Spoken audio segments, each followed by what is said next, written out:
Mm. Mm. Good day, good day, good day. I'm usually not a second cup of coffee type of person, but today, mm, today is one of those days.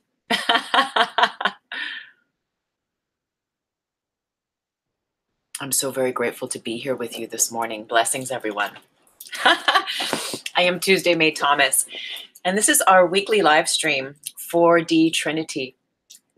Here at 4D Trinity, we bridge heaven on earth realization through the mindful path of healing and connecting mind, body, and emotions.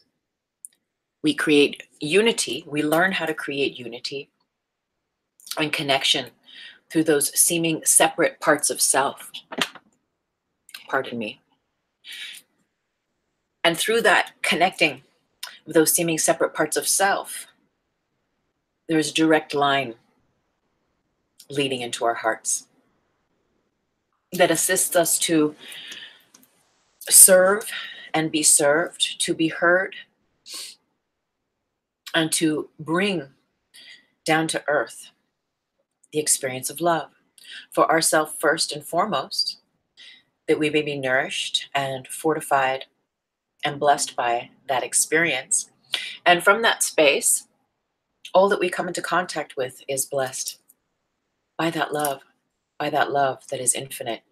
And that's all we're doing here at this channel, is we are learning that we are indeed alchemists, and that we can indeed alchemate our minds, that we can work with the alchemy of love to transform the thoughts in our minds, to transform the painful triggers of the emotional body, that we can transform pain, fear, and all the issues that we hold in our cells and our cellular memory. And it's here, this channel.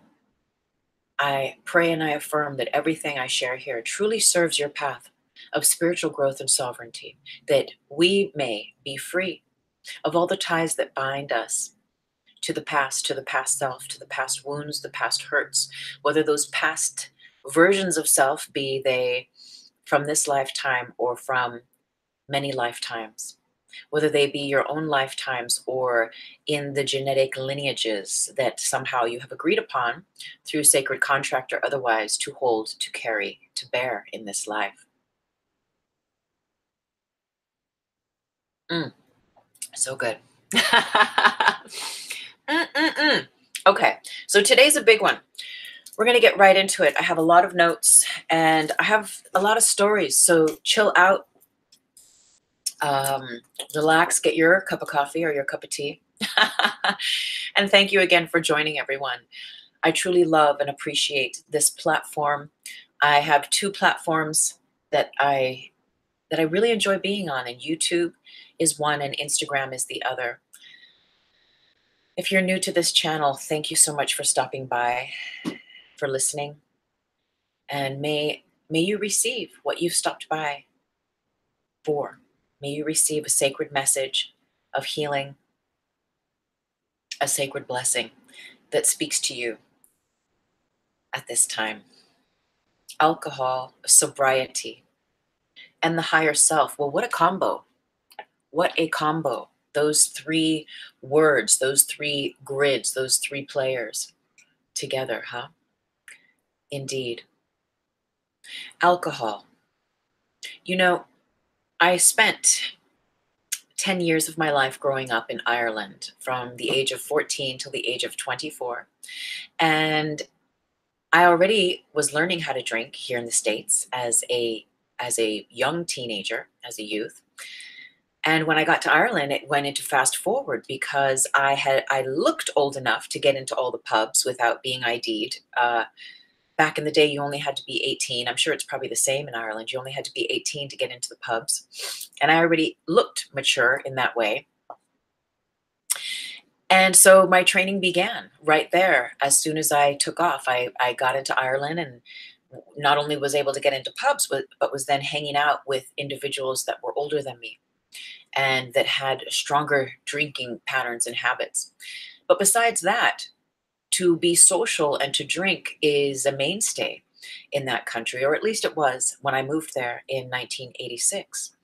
And to go to the pub for lunch was normal. To go to the pub after work was normal. To go to the pub to meet your friend, to have a chat, to have a drink was normal. To go to the pub on the weekends with your friends to have drinks was normal. Everything circulated around the pub and having a drink. And so this was the norm. This became the norm.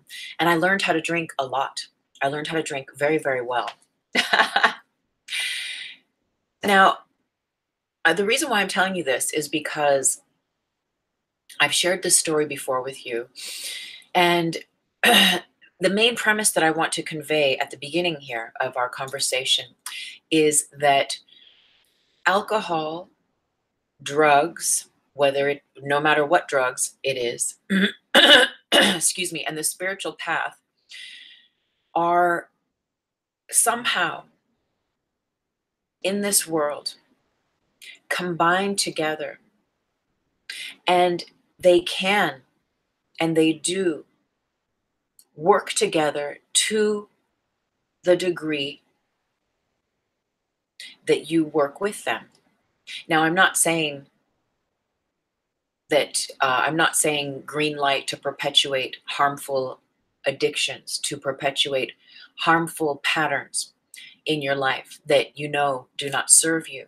What I'm saying is that many of us, and tell me if I'm incorrect, but many of us, myself included, for many, many years of my life, even as a spiritual teacher, a yoga teacher, a Reiki master teacher, all of these things, drank pretty consistently and smoked pot, tobacco, all of it very consistently. Now, I never had an addiction to a substance such as cocaine or crystal meth or anything, but I was addicted to marijuana at a certain point of my life. And we're going to get into that, where I'm going to tell you about my experience with ayahuasca in reseeding and releasing my addictive patterns with marijuana. But first, Ireland. So all I did was drink there. That's like all I did. I sang in bands. I was a backup singer. I sang on the streets. I sang in clubs. I sang at bars. I sang everywhere. And I even dated a musician. And this musician was a bass player, or still is, and very well known in his own right. And back in the day, though, he was bass playing for an up and coming artist, and they had signed a deal with a big record company and had stolen away to Wales. This is when I lived in Ireland. The whole band went to Wales, and they were very excited to record in the same place as Oasis had just recorded. I don't know what age you may be, but perhaps you remember. And honestly, I don't remember the name of the album, and it could be, but remember Oasis, What's the Story, Morning Glory. They're just amazing British band. They had just finished recording that like #1 album in this beautiful little country house tucked away way in the mountains in Wales. And that's where my boyfriend in the band that he was playing with at the time had booked with this amazing producer to record this album for this artist. Well, as luck would have it, as my karma would have it, the whole band, who I knew, were very cool about me coming over towards the end of the recording and staying a couple nights with my then fiance, the bass player. So I did, and of course I came over, and it was amazing. And and I don't know about these halves and quarters and sixteenths, and I refuse to do the DNA ancestry thing. That's a whole other 4DT. But the point is that I know through speaking to my grandmothers on both sides and my family that I have Welsh blood and I have Mexican blood. So to be in Wales for the first time in my life was like very powerful. And at this point of my life, I had already had a meditation practice. Way before Reiki, but I was already sweeping auras and, energetically intuiting and doing my yoga. I think at this point of my life, yes, I started my yoga when I was 21. And I believe I was 21 at that point. So that's true, because I would go outside. So anyway, story is, go and hang out with the guys. They're being pretty good, being pretty sober, recording their album. The finale comes. We all go out and we get what they'd say, twisted drunk, right? Down at the local pub. Now, the couple days that I had stayed there, maybe I stayed there, I don't know. I feel like I was there a good 4 days, maybe 5 days. And every morning, the guys would get up early and they'd do their band thing. And I would come out and I found this rock and this area to sit at where I would meditate. And I would do the bija mantras, and I would do a few yoga poses, and I would soak in the beautiful sunlight and amongst the gorgeous scenery. And that was my thing, you know. Meanwhile, yeah, we're all smoking pot, having a few drinks here and there, but the guys were being pretty cool because they were pretty sober, because they were recording and they wanted to be on it. But then, of course, so I was there at the end of their recording, so they hit their finale, they met all their goals for recording the album. That night we went out, we went crazy, drank, came back to the house. And of course, it's a cool big farmhouse. It has a pool table, a jukebox, major speakers. We're like on the pool table dancing, playing pool, going crazy, rolling joints that are like ridiculously this big and like this fat, just like, you know, crazy town. Having a blast. And higher self comes in and says, go outside and meditate. And I'm like I'm this far away from having the spins. I'm like, I'm so out of my head, drunk and stoned. And I'm like, are you serious? And higher self was like, go right now, go to that rock, go to that special place. And there would be a little goat in the daytime that would come and hang out with me and just watch me and like chew on whatever and just watch me meditate and chant and do my yoga. And I remember thinking, maybe the goat's out there. I got to go see the goat. You know how you think these things when you've had a few on you? So I'm like, oh, I can barely get up and walk. I feel so fucked up right now, but I'm going to stand up and I'm going to follow my higher self. And the guys are just partying and being, you know, being crazy and whatever. So I get up and I excuse myself and I go out, and I remember this door that you have to push in order from that farmhouse to get in and out was like this like ancient cathedral door or something that like took a lot of your energy to like push it open and to like pull it open. It was one of those things. And I remember I scurried my way out into the hallway, the cold, dank hallway, because it was warm in the main room and then it was cold in that hallway. And I remember I had to like, with all of my might, and I was so effed up, I couldn't get the strength to push the door open to get outside. And I remember I was pushing and pushing and pushing. And then I just took a deep breath and I pushed the door so hard that I fell out the other side onto the floor. My face went smacked onto the gravel. I swear, like drool came out. I was messed up, right? I was party girl. And but I was kind of giggling and I was like, oh my God. And I remember it slowly pressing into the floor, lifting my face, and I had gravel and leaves stuck in my hair. And, you know, it was one of those experiences. And I look over, yet it was mystical. This is the point, is that it was mystical. I look over and the spot, that little vortex that I had been sitting and building up this juice there where the goat would come and visit, the spot said, come. And I was like, oh, and it felt like I was like, oh, I had to like pull myself and drag myself to this spot. I was feeling very heady. It was pitch black outside at this time in Wales. And because I haven't been back since, but at this time in Wales, it's that kind of thing where you're so far removed out in the countryside that there's no lights, there's no town lights, there's no city lights, except for maybe miles and miles away. So it's pitch black and I'm having to really crawl and find my way. I finally peel myself up to the area and higher self is like, now meditate. And I'm like, are you serious? I'm like, I'm all up. You really want me to? And higher self is like, meditate. And I'm like, okay. And as soon as I go in, as soon as I start letting go and dropping in, this starts to happen around me, the sound, this feeling inside of me and outside of me. And I feel this flurry of this wind, almost like I'm inside a turbine and like a turbine is inside me. And there's like this tornado of wind and energy just circulating around me. And this sound is going woo, woo, woo, woo, as if those like propellers or something are swinging and swinging. And I'm looking around and I'm freaking out and I'm tripping out and I'm like going, what's going on? And they're like, close your eyes, close your eyes. So I go back in and it's woo, woo, woo, woo, woo. And they're like, keep your eyes closed, keep your eyes closed. So I keep my eyes closed and I'm sitting there and this whole thing goes and it just shakes me and it vibrates me. And it goes faster and faster and faster. And I swear that I can feel leaves flying around me. I can feel my hair sweeping around in the wind. I can feel everything spinning and spinning and spinning and spinning and faster and faster and faster and faster and faster. And I hear this, and this whole sound happens. And this thing is happening and my body's shaking. And I'm going like, what is going on? But I'm allowing it. I'm allowing it. I'm allowing it.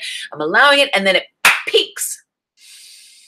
And all of a sudden, the sound is gone. What I had thought was like a helicopter over my head. I open my eyes. There's nothing. There's no wind. Everything is calm. There's nothing is disturbed. Everything is completely still. And I'm completely sober. I open my eyes and I feel this absolute clarity and this calibration within me. And higher self says, you just had a Kundalini activation. Now, at that time, I didn't know what that was. I didn't understand it.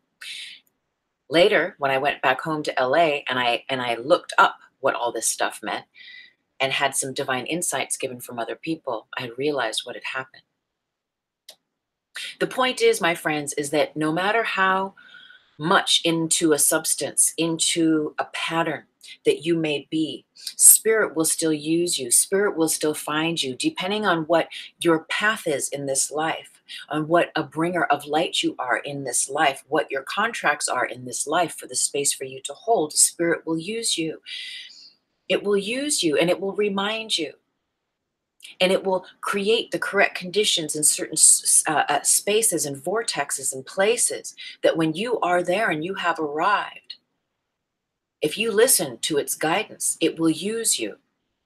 And so with that, I'm completely clean and sober. I go back in and I'm hanging out with the guys and I'm just like, oh my God, you're never, ever, ever, ever going to believe what just happened to me. I remember saying that to my fiance and he was so 3 sheets to the wind. I was like, I'll tell you later. It's not even going to make sense right now.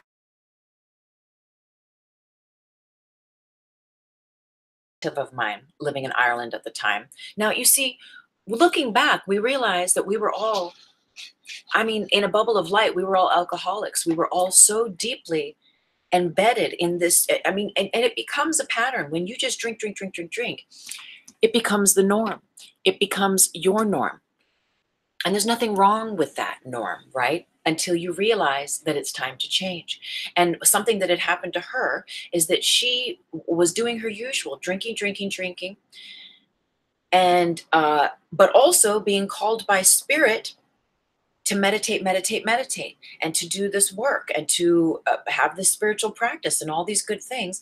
And I remember her telling me this story that she's out on the piss with her best friend and they are really drinking up a storm, drinking and driving. And they had gotten so messed up that they decided it was a good idea to get drunk and drive over in a 4-wheel drive Jeep over a golf course, which I'm sure was hilarious at the time. And the story is that she remembers getting into the car, her and her friend, and they're laughing and they're all messed up and all this stuff.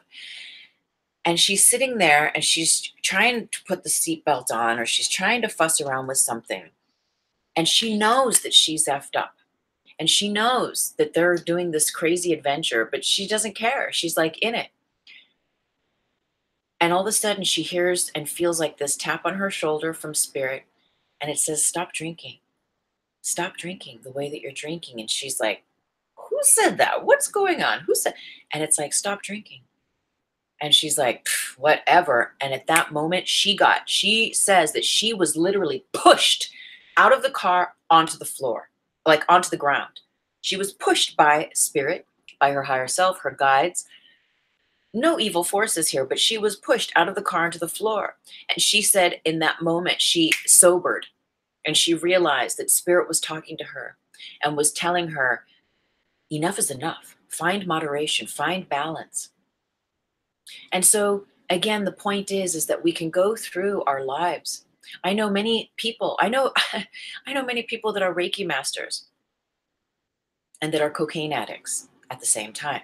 You know, uh, I tell the story, myself, of my ex. We had and a part of the story is in my book, How to Manifest with the Law of Vibration. We had a beautiful life together. We were engaged to be married. Again, another fiance. And they attempted suicide when we lived in LA, and that changed everything. We lost all our money, we lost our car, we lost everything, our home, and we moved out to the desert and began a healing path together. And I had always been a social drinker, and over the many years of being a teacher, a healer, a facilitator, and whatnot, finding that balance, doing my best, because I was also a singer in a rock band, and I loved to drink Jack and Coke and smoke pot and all this stuff. So there was this fine line balance. And while I was doing my apprenticeship with becoming a Reiki master in New York, I was still, drinking like crazy, hosting open mic nights, getting free drinks, drinking, playing rock and roll late night, and then early morning in the hospital and the nursing home doing Reiki. It was this interesting play, but it was all authentic and it was all real and it was all a part of what needed to play out until I was ready to come into deeper layers of sobriety with self. Well, the last kicker happened when my ex, and now I used to love the happy hour and just casual drinking and social drinking and having always a bottle of wine in the fridge and having a glass or two with dinner and just the norm. And I remember when he attempted suicide, the norm became there became more wine, and we moved, we lost everything, went on the food stamps, had nothing, had to start from scratch. I always managed to scratch enough money together. Even if it was the cheapest bottle of wine, I didn't care. That was my way of coping. I felt I needed to hold space for this partner. This was how I was numbing out my emotions and my feelings in order to just be present. And I know it sounds ironic, but just in order to be present with what this huge thing that was happening in my life and in our lives. What that experience, nothing as big as that has ever happened in my life, ever, ever, ever. It's a life-changing experience. And so what happened is I got into this pattern, and where I started having 1 or 2 glasses a night, it turned into 2 or 3. And over the months, it turned into 3 or 4. And it turned into, like, I would solid drink a half a bottle of wine every night. And slowly over time, that became a whole bottle overnight. And to be very, very honest with you, Spirit was guiding me to actually do these live streams for a long, long time. And I remember thinking, how can I do them? I'm drinking so much. I'm so not clear. And Spirit was like, no, you're going to start. You're going to start. And this was October of 2017, I believe, that Spirit was like, no, you're just going to start. And I remember thinking, fuck, like, I'm so toxic, I'm so not clean. How am I going to be able to do this? And Spirit, higher self was just like, no, just do it, do it, do it. Just say yes, and the energy, the essence will come in and it'll be done. And so despite all of these addictions and these patterns, I had gotten into this groove of drinking and drinking and drinking. And honestly, probably the first 35, maybe even 40, or a good 35 of these 4D trinities, I had drinking a whole bottle of wine the night before going live with you, my family, my community. And that's a full disclosure to you. So if you go back and you look at those early 4DTs, and they're not even that early, I mean, it's just last year, I was so hungover channeling with you. I was so hungover gathering my thoughts, right? And bringing whatever it is I was guided to bring in these themes and these topics for our community. Interestingly enough, myself and that partner had gone through so many levels of healing. And as my close dear friends know, there was an extra then aspect that came out through our healing that drove me to drink even more, which eventually caused us to separate. And we did try to stay together. We went through a couple years of therapy and healing, and we're friends now, and it's all good. It's all love. Yet the point is that That experience that happened in 2015 allowed a new groove of addiction, of pattern to be grounded in my world, in my life. It made it okay for me to drink because look at this devastating thing I had been through. And drinking was how I supplicated feeling better and or not having my feelings felt at all. And so this groove and this pattern came, and it grew even deeper when this next level of healing occurred for me and my partner that eventually split us up. We separated. And even though we separated and I was, ready to be reborn in my selfness, in my newness of self as an independent person outside of a relationship, the pattern of drinking was still with me. Yet, so were my Reiki clients, so were my yoga classes, so were, this all of these 4DT, all of these live streams, these channelings, my books, all of this spiritual stuff. So again, the point is that no matter where you are in your life, if you're dealing with an addiction, if you're dealing with an addiction to a substance, to alcohol, to whatever it is, God is still there. Spirit is still there. Your higher self is always, always, always there. And if you're listening, you're paying attention, you're meditating, even if you're hungover, you're building that path. You're creating that correct condition for spirit to keep coming through, even if it's little by little by little. I'll tell you though, there were times I got so hooked on the booze, not on the booze, but on the wine. I got so hooked on it. And it became such a normal part of my life. It was the only thing that I thought about every single day. I had the taste. I had a craving for it.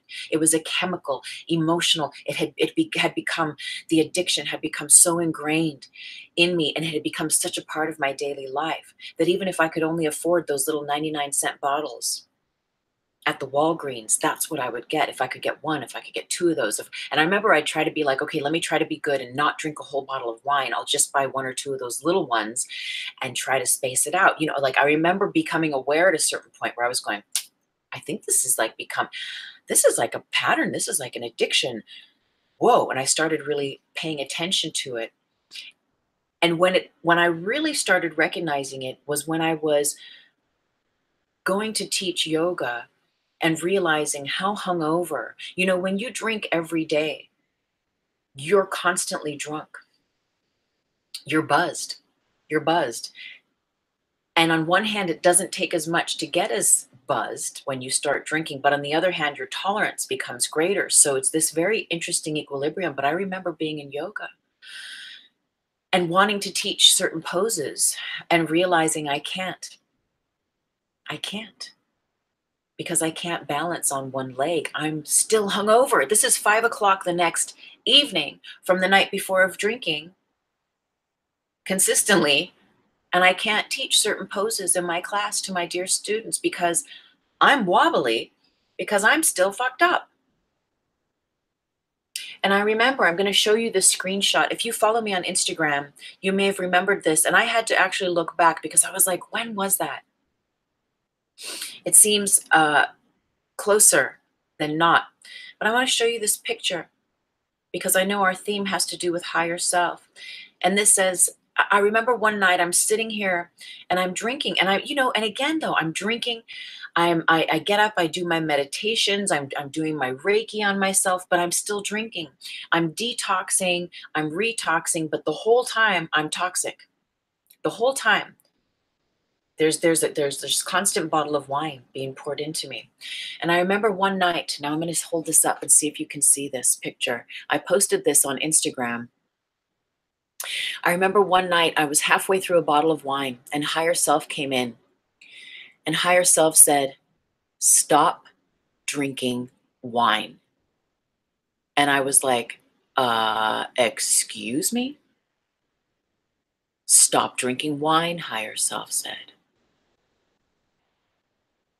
And I remember feeling speechless and knowing, though, having that sense that a very powerful vortex of healing was opening for me. And a holy hand was reaching through and saying, if you stop now, if you heed this divine guidance and you allow yourself to stop drinking, you will be served by an energy and an essence that is beyond you, by a power that is beyond you, that will help carry you, that will help you strengthen in ways of willpower and discipline and committing to letting this pattern, to letting the reasons why this has become an addictive pattern, the reasons why you have this taste on your tongue that you cannot, or that you thought that you cannot let go of. We are here. Higher self is like, I'm here to help you, but only if you start and you say yes and you help yourself first. And it was this aha, because I was buzzed. I'm sitting there, I got my wine. Everything was around the wine. I had my wine, my half bottle of wine right there. And it was an aha moment. And I remember thinking, well, can I finish this bottle of wine? Of course, the tar body would ask that, right? And higher self said, well, how about just finish that glass? I had like a half a glass left, and throw the rest of the bottle of wine out. And I remember being like, oh, and I looked at the wine like that was like my precious wine. It was a wine that I loved. And I was like, okay, okay, okay. And that was it. That was it. That was October 6th of 2018. Now, granted, what had happened after that point is that in meditations preceding that, I will say that my will was strengthened.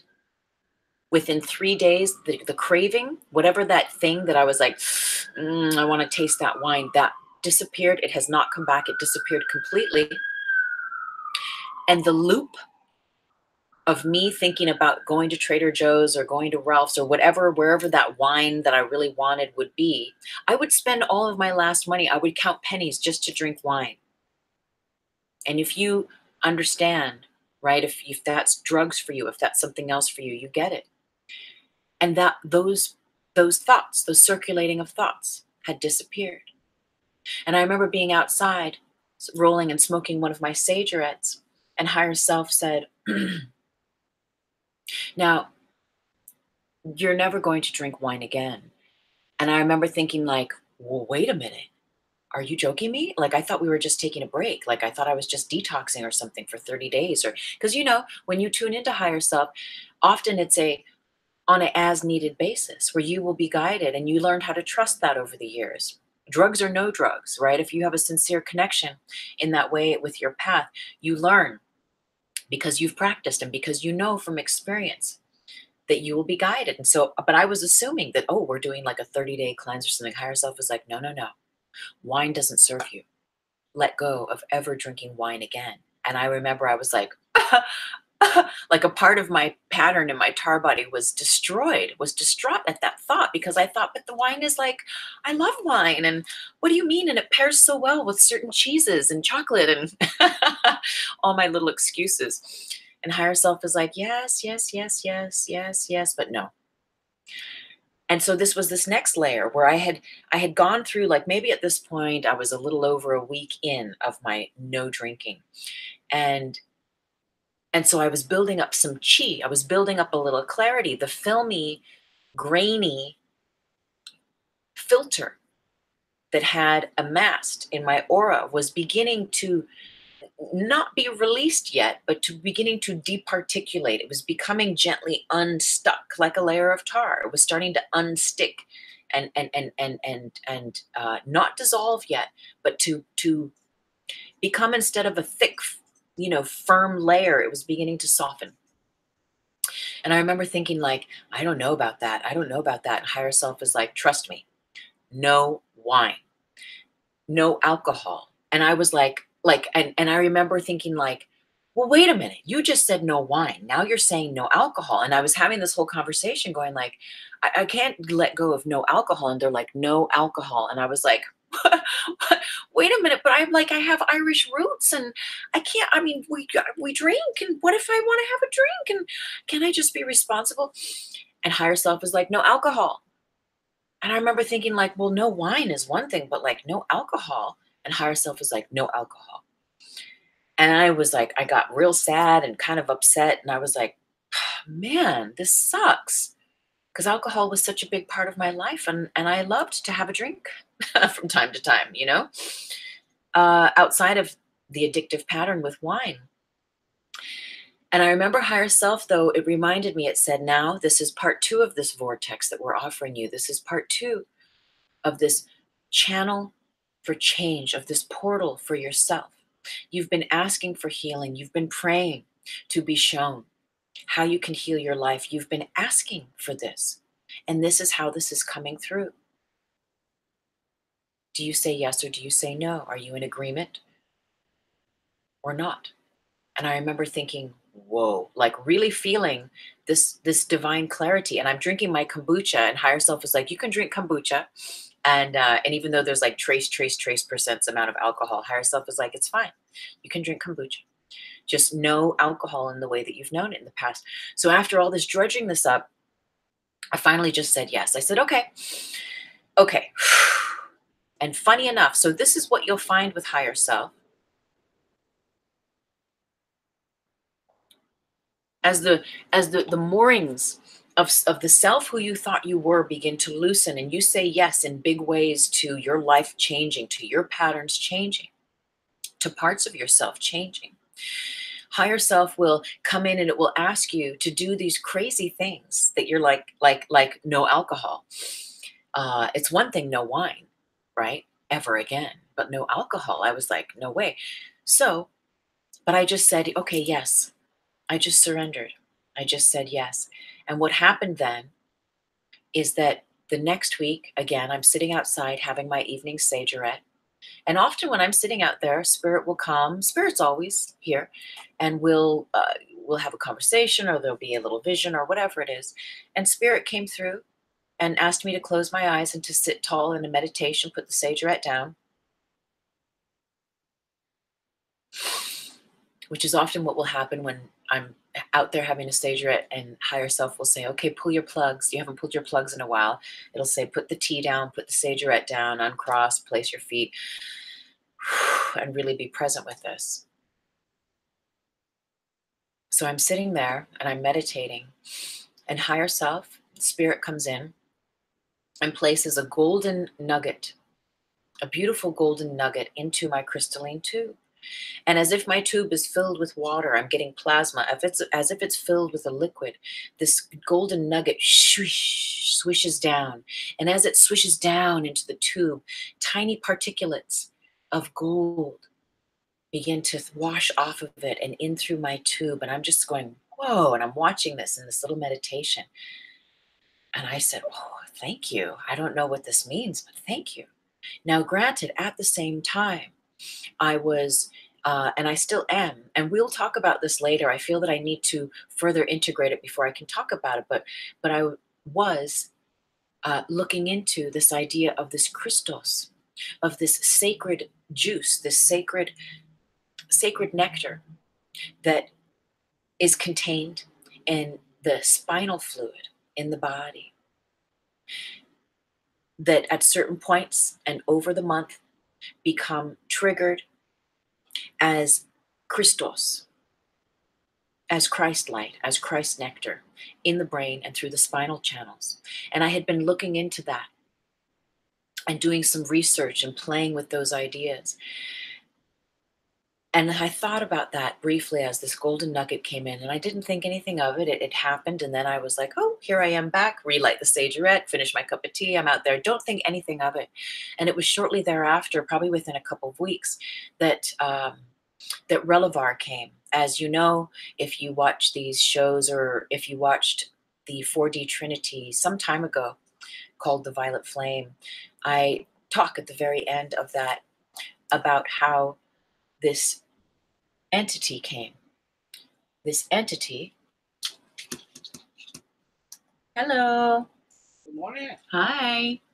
I'm a gardener. I know you are. Yeah, it's the lady, I don't know the name, told me to go in the Olga. So I come to see how. Okay. Thank you. Sorry. It's okay. Thank you. So these aspects, when they get turned on, you know,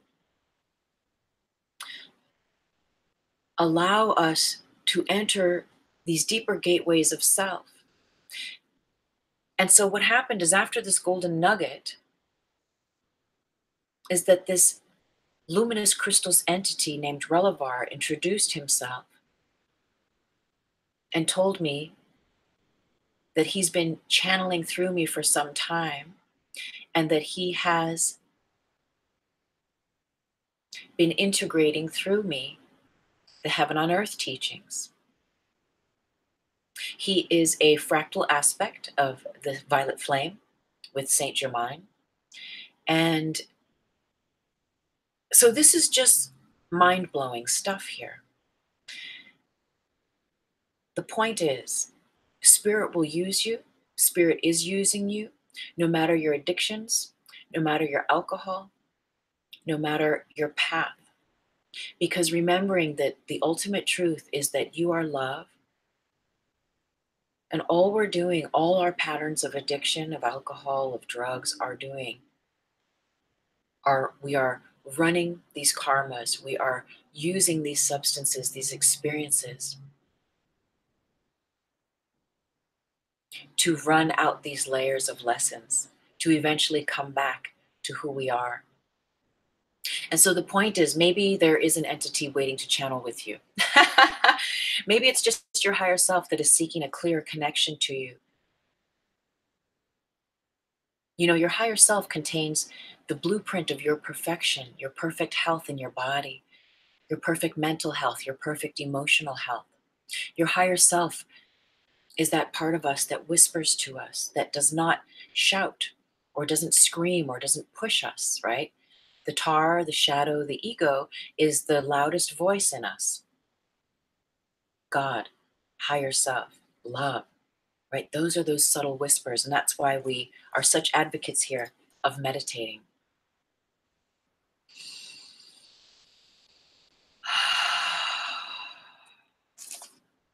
Alcohol. Now, culture norms, right? Cultural norms. I know in Italy, children are given wine from a very early age at the dinner table. Now, and granted, that wine is often watered down. It's not heavy, heavy wine. But there's a cultural thing of drinking with the food, of drinking while you eat. As I said, in Ireland, it's a very natural thing for people to start drinking from an early age, for drinking to be a very social way for communities, friends to gather, right? And to celebrate. I mean, I remember Christmas Eves were some of the best nights because you'd go to the pub, you'd get a good buzz on you, and then you'd go to midnight mass. And it was fantastic. And nobody minded that everyone was pouring out of the pub straight into the church. It's just how it was. It's just how it was. Now, also with alcohol, there could be our parents where we've learned these patterns. We've chosen to come in with certain parents to be a part of this pattern, to receive that genetic DNA, to receive those cellular memories, right? Because those TARs are in cells. And if you're doing lineage work in this life, this is really, really big. You know, I know in my life, I mean, I don't want to put anyone in the, give anyone secrets away, but there are many members of my family who have dealt with addiction. Many, many members. And if you feel the same way and you're pulled towards the realm of spirit, you're pulled towards the realms of clarity, of sobriety, perhaps it is you and you are a part of breaking that chain in the lineage, in your genetic code, so that maybe if you have children, that does not have to be carried forth. And also it works the other way too. You, as that creator of sobriety in your life, helps to hold space and clear and cleanse a divine path of sobriety for your family as they surround you now. So again, alcohol is very 3D, it's very worldly. If we think about the aura and the layers of the aura, and if there's a constant influx of alcohol, and we're going to add in any substances, pot, right? Cocaine, crystal meth, whatever it might be. Because I know I've worked with students for 20 years now,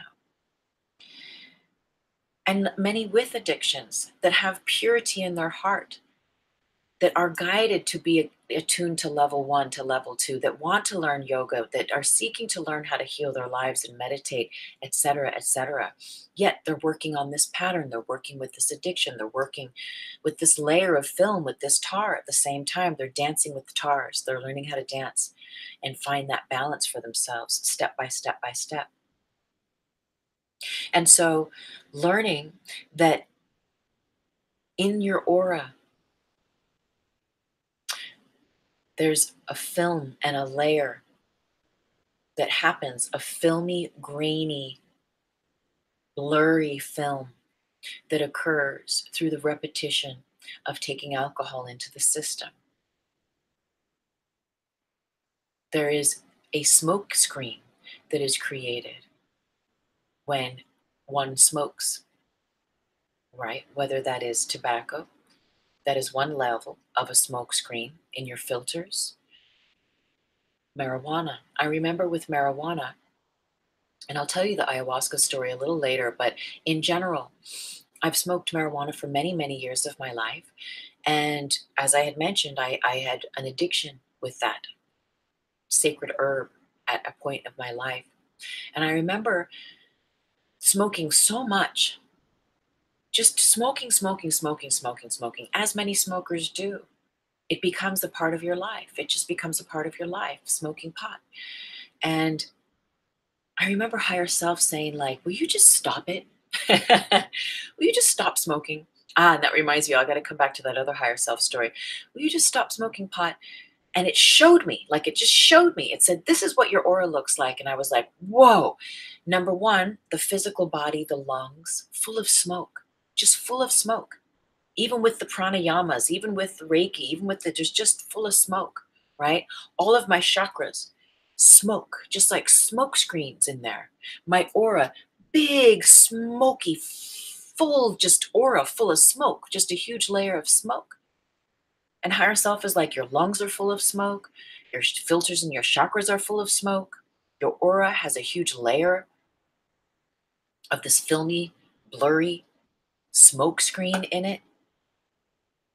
And here's the trigger, my friends, is that, as I was saying, addicted, drinking, toxic, but used to it, used to that feeling. We get used to it and we get really good at being high or at being hungover or at, drinking and doing our craft. And danger is a very strong word, but there is a part of the illusion. And it was for me. And it's only now in my sobriety that I look back and I go, fuck, look at that. I was still able to function with all of that alcohol in my system. I was able to go to sleep, wake up, have my clients, do my work, do my writing. Now, granted, my whole body, my nervous system, everything was suffering. And I was constantly having, when you're hungover, right? Your body can't just relax and be in its full optimum health because there's a lot of energy that is required for your body to recalibrate and recalibrate. And if you never have a full reset where you're just completely detoxed for a period of time so that your organs, your cells, everything can reset and cleanse, then your body's like constantly frazzled. Your nervous system becomes frazzled. You start to operate on the sympathetic nervous system, the fight or flight. And I remember when higher self had showed me that like energetic snapshot of myself, and it's like, just stop smoking 24 hours a day. Just stop. You don't need it. And higher self said, you don't have to get high to be high. And I love that. I'm going to make a post and put it on my Instagram. You don't have to get high to be high. And I know it's true. And I just remember again, another aha, another vortex opened where higher self was speaking and basically holding out that holy hand. It was as if Holy Spirit is higher self. They have the same initials, HS. They're our direct line to God. He held out its hand and said, look, kid, I'm telling you, I'm giving you advice now. And if you shall heed that advice, the will, the strength, the clarity, the commitment, the discipline, the devotion to carry through with that as a new truth in you will abide. To the degree that you're able to meet it, to the degree that you say, yes, I will meet that. And I remember that day I was just like, you know what, you're right. And besides that, there are so many dreams and visions in my heart. And there's a part of me. Is there a part of you that knows that there's only so much momentum? I mean, if you're burning out and constantly your body, your mind, your emotions are constantly having to process all of the smoke, all of the alcohol, all of the residual tars, never mind the alcohol, pardon me, never mind the stuff from the emotional and the mental traumas and dramas and pains and stresses from our lives that we're working to heal. But if there's truths in your heart, a sense of a calling, a sense of a purpose, a vision, but your energy is constantly given and exhausted by having to like recalibrate to the greatest degree that it can in order for you just to function, right? That's so much energy. That's so much of your sacred energy that is not allowed to be focused in the way of just being the create, of just being in attunement with creation and allowing those divine creations to be manifest through you. So I'm going to straddle back here for a moment because there was a little bit more to that higher self story where I was saying that higher self at first was saying, stop drinking wine. And then it was saying, you're never drinking wine again, but you can drink kombucha. And then it said, now no alcohol ever, ever again. And I was like, no alcohol, right? I was telling you that. But then I was like, okay, yes. And then sometime after that, then when Relivar came in, and I'll show you a picture of Relivar, you know, he had me, this is me, but this is Relivar. He had me make a picture and place it in the home. I'm going to be creating a web page at my website that's just devoted to Relivar. There is an article that has been channeled through. And once it's up and running, I'm going to invite everyone to, can you see? Maybe it's a little blurry. I'm going to invite everyone to download that article as you're guided. So it's a trip because there's some real 4D action. There's some real 4D stuff that's ready to happen, my friends. This divine community. Through us and to us and for the greater whole. And a lot of it is just there waiting for us to become the correct conduit, to become in that way, that channel for that. And so higher self had said, you're never drinking alcohol again, or will you agree to that? And I said, yes. And then Relivar came, and then some time went by. And I remember thinking like, I had Irish family that was coming into town or something. And I remember thinking like, come on, I gotta have a Guinness. Like, come on. And higher self was like, you know what? You passed the test. Just your willingness to say yes to having no alcohol again ran a series of grids through the collective, right? Grid matrix of collective consciousness that connects to you, that it has allowed a new reality, a new paradigm, and new timelines to be sprouted and seeded for you. So even though I said yes to never drinking alcohol before, higher self said, that does not have to be what is. You can learn how to drink in moderation and learn how to drink when it is appropriate, when you are guided. Basically, higher self is like, you can drink when I say you can drink. And you know what I mean? If you have developed your relationship with higher self, you begin to trust it. It's God, it's love speaking. You begin to trust that conversation because it works and because you are fortified and nourished, and you start to have a clarity that is a Christ consciousness, Christos, clarity that is unlike anything you've ever experienced in your life. Your whole life begins to change. And so the point of that little caveat going off there is that higher self may come in and may ask you to agree to certain things that seem very extreme at times. Yet to the degree that you're willing to agree, then it can create new set points for you to live by that will then be the scaffolding through the grids that will support you. And so even though higher self was like, yeah, just kidding, you can have a drink once in a while. But now, because you've agreed to that and because you're definitely no wine, and now I know for sure, wine does not serve me. That whole hologram of me with that glass of wine, just that whole thing of the opening the bottle, pouring it, and all that, that hologram of me is done. That has completely dematerialized. And that is not something that I need to recalibrate or rematerialize. That I'm allowing to die. And my willingness to let that version of me go, all whatever that is allowing that new version of me to be born.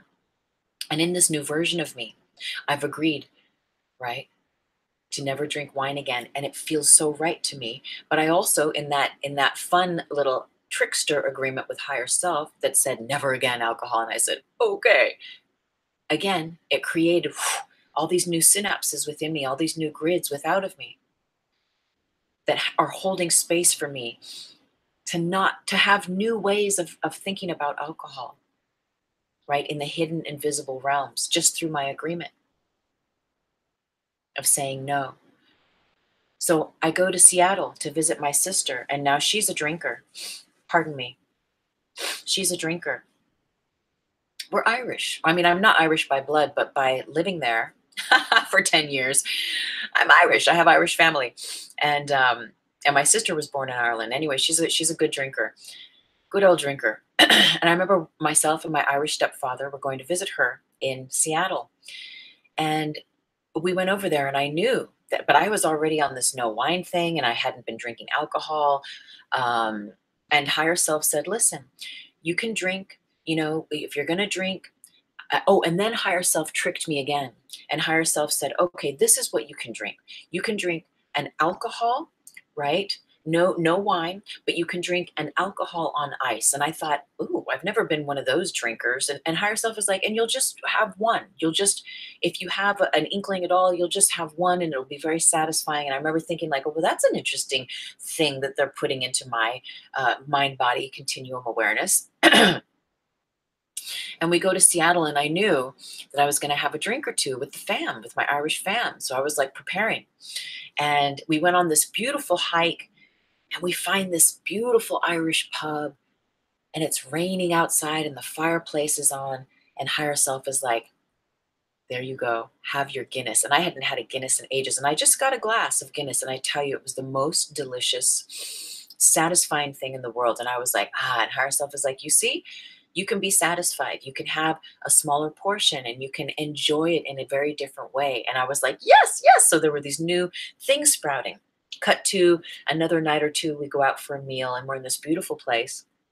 And I'm like, I would love to have a drink with my sister. And higher self is like, go ahead, have something clean, and they told me what to drink. They're like, have this alcohol and have this. So I had a Moscow Mule, and it was done with really clean herbs and really clean rum, and with all the whatever it was in it, and it was just this really clean buzz. And I remember I had gotten the greatest laughing fit, and I was crying, and people were looking at me in the restaurant just because I was like, I got real buzzed off of one drink. So there was this new experience. And then we go to the bar, and higher self is like, because the Irish, you have a drink at dinner, then you go to this bar and you have another drink, you go to this bar, you have another drink, you go to that bar, you have a pint, and and so it's like drinking. And so I'm like, I had my one little Moscow Mule, and then we do the second bar, and I don't have a drink. You go to this other place, I don't have a drink, and then we're here at this punk bar, and higher self is like, remember, if you're guided, you can have an alcohol on ice. And I remember sitting at the bar and going like, and funny enough, on the mirror where they wrote the specials, there was a Saint Germain liqueur. And I saw that, and I was like, am I supposed to drink a shot of Saint Germain, my favorite? But I veered away from that, and I decided to have this conversation with the bartender and went through all of the rums, because some reason I was like, well, I should stick with rum. I had it in the Moscow Mule, and I picked a rum and had it on ice, and I was like, I couldn't even, I just, it was disgusting. I couldn't drink it. And he's like, well, should I put some ginger in there? He tried to like zhuzh it up so that I could drink it, and I just couldn't drink it. And so I didn't drink it. And as soon as I pushed that drink away, higher self is like, gotcha. And it had done it again. It had told me that I could drink alcohol on ice. And I was never one of those drinkers. And I was like, oh, remember, that's a good idea. That's an interesting idea. I go to actually do that. Can't do it. It's not me. And higher self is like, gotcha. That's out of your system now. And so the point is that you may be met and told certain things. in your paradigms that will urge you to do things in different ways, only for you to find out that that is completely not your way. And interestingly enough, that Saint Germain was on the menu. And I remember saying to the bartender, I said, do people drink that stuff? Like in a shot glass? He's like, well, it's a really sweet liqueur, and we usually put a zhuzh in for certain drinks and cocktails. And I had already had my funky thing with the rum, so I was like, you know what, I'm done. I'm done. I don't want anything else. Thank you very much. But it's interesting because these ideas were introduced, right? Just so that they could be crossed out, so that I could explore them and they could be crossed out. And ultimately, the bottom line was that I realized that I could, in fact, while my beautiful Irish stepfather drank nine pints of Guinness, I was able to have 3 tiny glasses of Guinness over the space of like 6 hours and still enjoy myself. It's the God phone. Hello. Blessings, dear God. I know this is a long one. We're already an hour in and I have all of these notes still. It is so massive. Alcohol, addiction, yes, sobriety. It is so beautiful. Can I just say that as I have been practicing sobriety,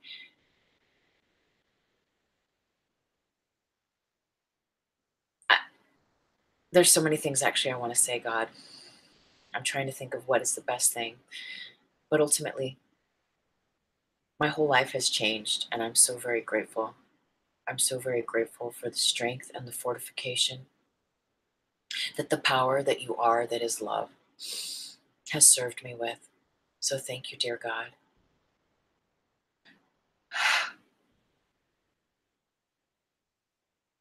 Yeah, God is saying it's our ability to let go. It's our ability to give our patterns, our triggers, our addictions, our needingness. It is our willingness to give it to God, or give it to Source, give it to Universe, give it to Holy Spirit, to a power that is outside of ourselves. That is a huge part of the divine release. That is a huge part of coming into a greater clarity and sobriety. And it is unlike, oh, you're so right. God is saying it is a supernatural way of being in the world and not of it, sobriety.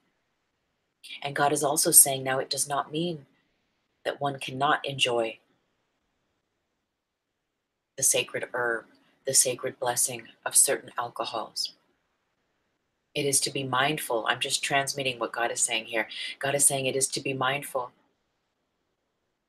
and to pay attention the patterns, to pay attention the emotional triggers that drive you to the patterns of smoking, that drive you to the patterns of drinking, and to work towards healing the root cause of these aspects. And while at the same time saying yes to receiving assistance, and to the degree that you're willing to let go and let God, so that God, love, light, Source, your angels, your guides, whatever divine entities, whatever divine cosmic light beings, animal totems, ascended masters you work with can come in and can help rearrange, reconnect synapses, reconnect you, unconnect you to old patterns, to old grids, and reconnect you to new ones that serve you being in alignment with the perfection of the blueprint of your higher self. Yeah, that's it's true. Supernatural sobriety. I love that, dear God.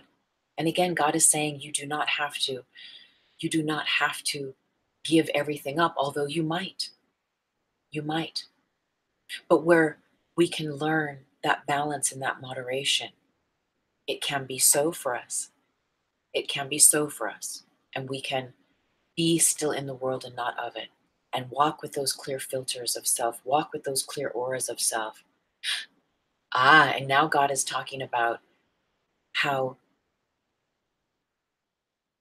yes, the smoke in our aura and our filters and our third eye, the filmy, grainy filters that occur from the alcohol that has not been cleared and cleansed. And even if you don't drink alcohol for many, many years, but maybe you used to have an addiction problem, if those layers of films of tar have not been released from you in your physical body and your cells and cleansed, then you still walk with that frequency. You still walk with that in your aura.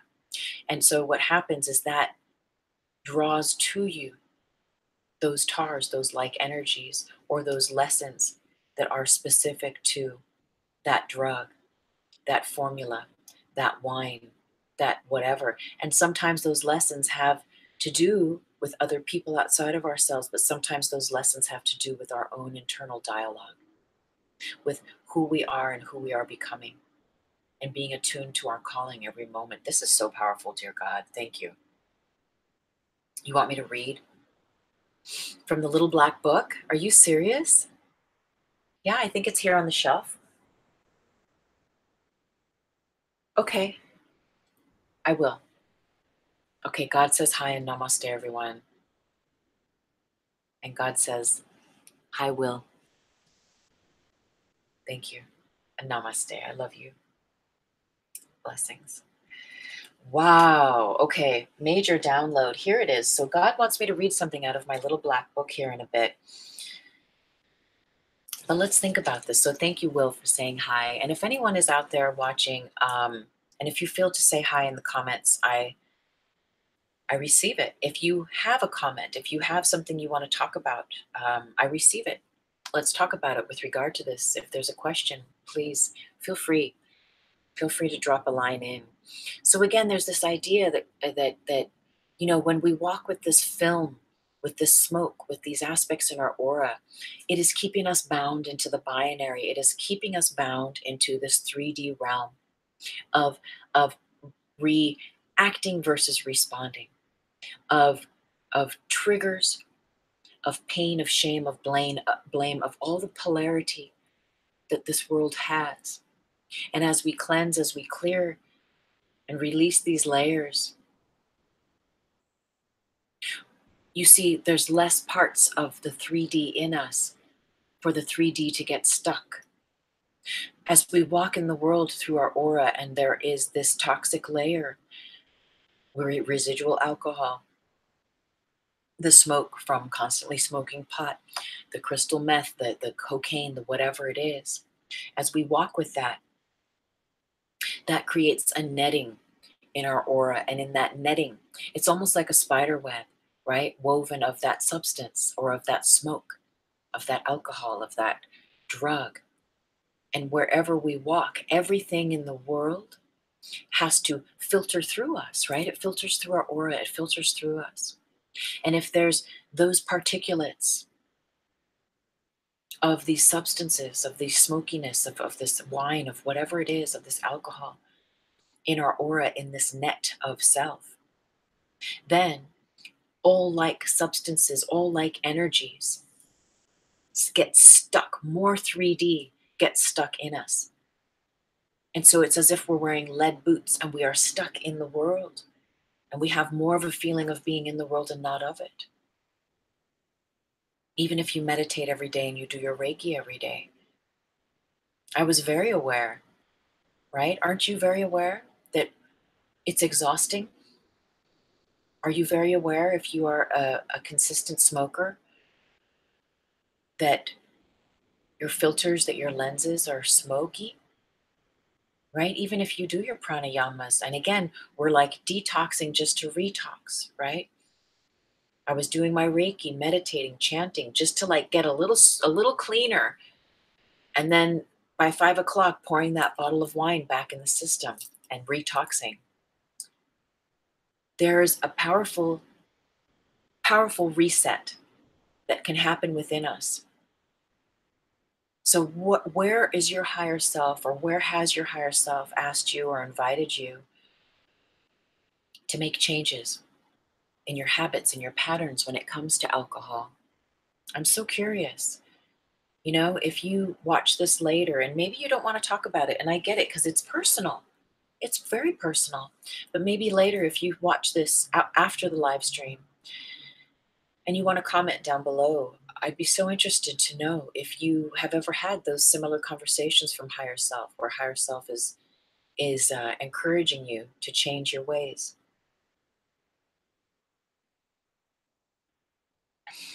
If you are a light worker, if you're a healer, chances are You've bumped into that. And maybe if it's not with alcohol, maybe you don't tend to drink, but you have a relationship with marijuana. Maybe it's been in that realm where you've been guided by higher self to start to transform your patterns.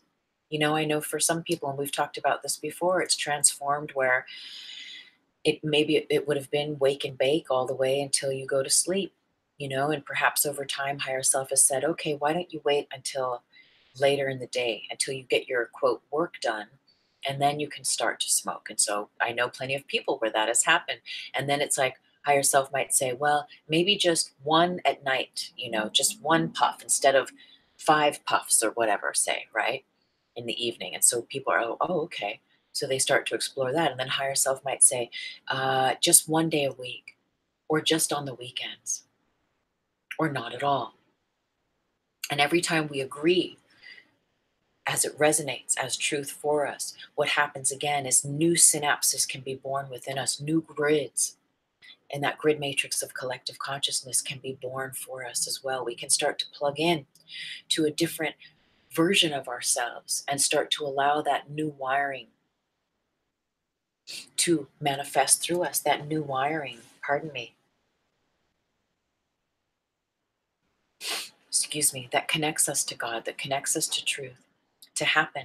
And it is, like God was saying on the God phone, it is very powerful. Supernatural. Sobriety is supernatural. And now, so to tell you a little bit more about the story, is that what I've realized is that God is saying to me,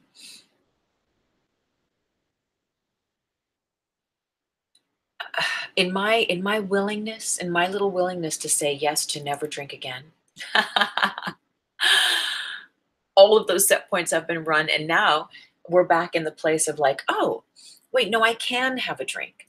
I can have a drink. And see, I'm scratching, and now my nose is itchy. And Seta E always says that that means truth is resonating. And in Ireland, it means that someone's thinking about you. But now what I realize is that this means I can enjoy a beverage, be it as guided and in the correct environment with the correct people. And most likely, as I've allow my will to be strengthened, it's not going to be as much as I would have drank in the past. There would be a greater tendency towards sobriety than to leaning towards just drinking to get messed up, just drinking to get really buzzed, just drinking to get drunk, where there's an actual enjoying of the beverage and of the environment versus just drinking to drink. Blessings, Juliet. Nice. Thank you for joining us. You can ask a personal question. Yeah, you can ask a personal question as long as it pertains to what we're talking about, alcohol, sobriety, and the higher self. I'd be happy to chat with you about that. And in the meantime, I'm going to go ahead and keep going into my notes, and I'll come back to the comments in a bit. So alcohol, 3D, sobriety, 4D, where are you in and amongst them? Remembering that alcohol and our drugs, those patterns create the blurry slide, right, in our aura, this film in our aura that we walk with that just draws in and collects more debris that resonates as those toxic patterns, right? 4D, sobriety, clear. This is walking with clear slides. Almost as if, remember slides, right? Like a slideshow, like your aura, imagine, is multidimensional and omnidirectional. But there are slides. There's like your physical self, your emotional, your mental, right? Your spiritual self. And within that, all the slides, right, of our 3D-ness. And in this way, our 3D-ness either being clean slides of self, where we are practicing balance and moderation and sobriety versus those sort of grainy, filmy, clogged up, smoky slides in our aura. And granted, and I think we're doing a little meditation at the end here where we're going to allow a gentle releasing for the highest good of the genetics, right? We don't have to carry our family's genetics of addiction, of alcoholism. We don't have to live those out in our lives, especially if it's something that's really, if it's something that's really, really dragging you down. So now I'm going to tell you the little story about ayahuasca, and then I'll get to your question, Juliet. So as I had mentioned at the beginning of this live stream, I had smoked pot, and I'm still with the sacred herb, yet there's a very different relationship, and I'll explain. There was so much pot in my life, as you know, if you are a smoker and a heavy smoker, it was just such an ingrained part of my life. It was a constant, and it was very norm in all of my circles. So this was just a normal thing, just like drinking in Ireland in many communities is the norm. And what happened is, I remember I had this opportunity to go sit with ayahuasca, and I knew it was time. And I knew that the invitation my higher self was saying was to use it as an opportunity to once and for all go to the point of creation of my addiction to marijuana, because I knew I was addicted. I loved the herb. I loved the sacred herb. You know, the tar body is so interesting because as an author and a writer, I used to get into these habits of, I used to call it raging against the machine, where I would have my cheap bottle of wine and my bit of herb, and I would drink the wine and I would smoke the pot, and I would get, I'd get buzzed, I'd get into my zone, and then I'd be like, now I'm going to sit down and write the next chapter. And it was like being in this heady, gunky, smoky place that I used to love being in. But it was, and I would channel with creation and write, but it was so difficult. But it was like pushing a big boulder up a hill. But I got used to that. I got used to that way of working, just how I got used to being hungover and doing these live streams. I got used to being hungover and teaching classes and having clients. You get used to it. And there's a certain amount where you can show up. You see, and here's the danger. Because you can get real high, you can get real drunk, or you can have this sustained toxicity in your cells, in your aura. And at the same time, you can still deliver. And here's the, again, don't really like that word, in a bubble of light, the danger in that, in these propensities of these situations, because you can go and go and go and go, and everything can look fine and you can keep showing up. Meanwhile, you're hungover. Your body's having to recalibrate. You're not in your full power and authority and your 100%ness. You're either 50% or 70%, but maybe it still looks good. Maybe you can still kind of look good yourself. You can still show up. You can do through, you can throw a few slam dunks as it is in your profession. But meanwhile, there is this nagging thing, this addiction, this thing that has you by the balls. And I'll tell you the truth, bubble of light, I was marijuana's bitch. I was a slave. I was a slave. Not to the sacred herb aspect, not to the 4D aspect, but to pot. I was a slave. I couldn't get enough of it when I had it. And when I didn't have it, all I could think about was it. And when I had it, I couldn't just have it. I'd have to smoke it all. I couldn't not. It just had me by the balls. And so when the opportunity came, and again, I'll be reading the comments here in a little bit. I'll just tell you the little story with ayahuasca and marijuana, my addiction. When the time came that I was invited to do the medicine for the first time in New York, I had to fly out. I had to, do all this stuff. It was with my son from a past life. So I knew it was it. It was a big yes. But higher self is like, use this to go to the point of creation of your addiction with alcohol. And so I did. And I remember setting that intention and sitting there and saying my prayers before I had my first cup of the medicine, and sitting there and calling it in, and really almost being in tears, because my tar body was like, I don't want to stop smoking pot all the time. I love smoking pot all the time. And am I really addicted? But I knew that it had me, that I was a slave to it. And so it's like, yes, please, medicine, serve me for the highest good, for my highest good. Help me relinquish this pattern. Help me relinquish all of these patterns within me. And pardon me 1 second.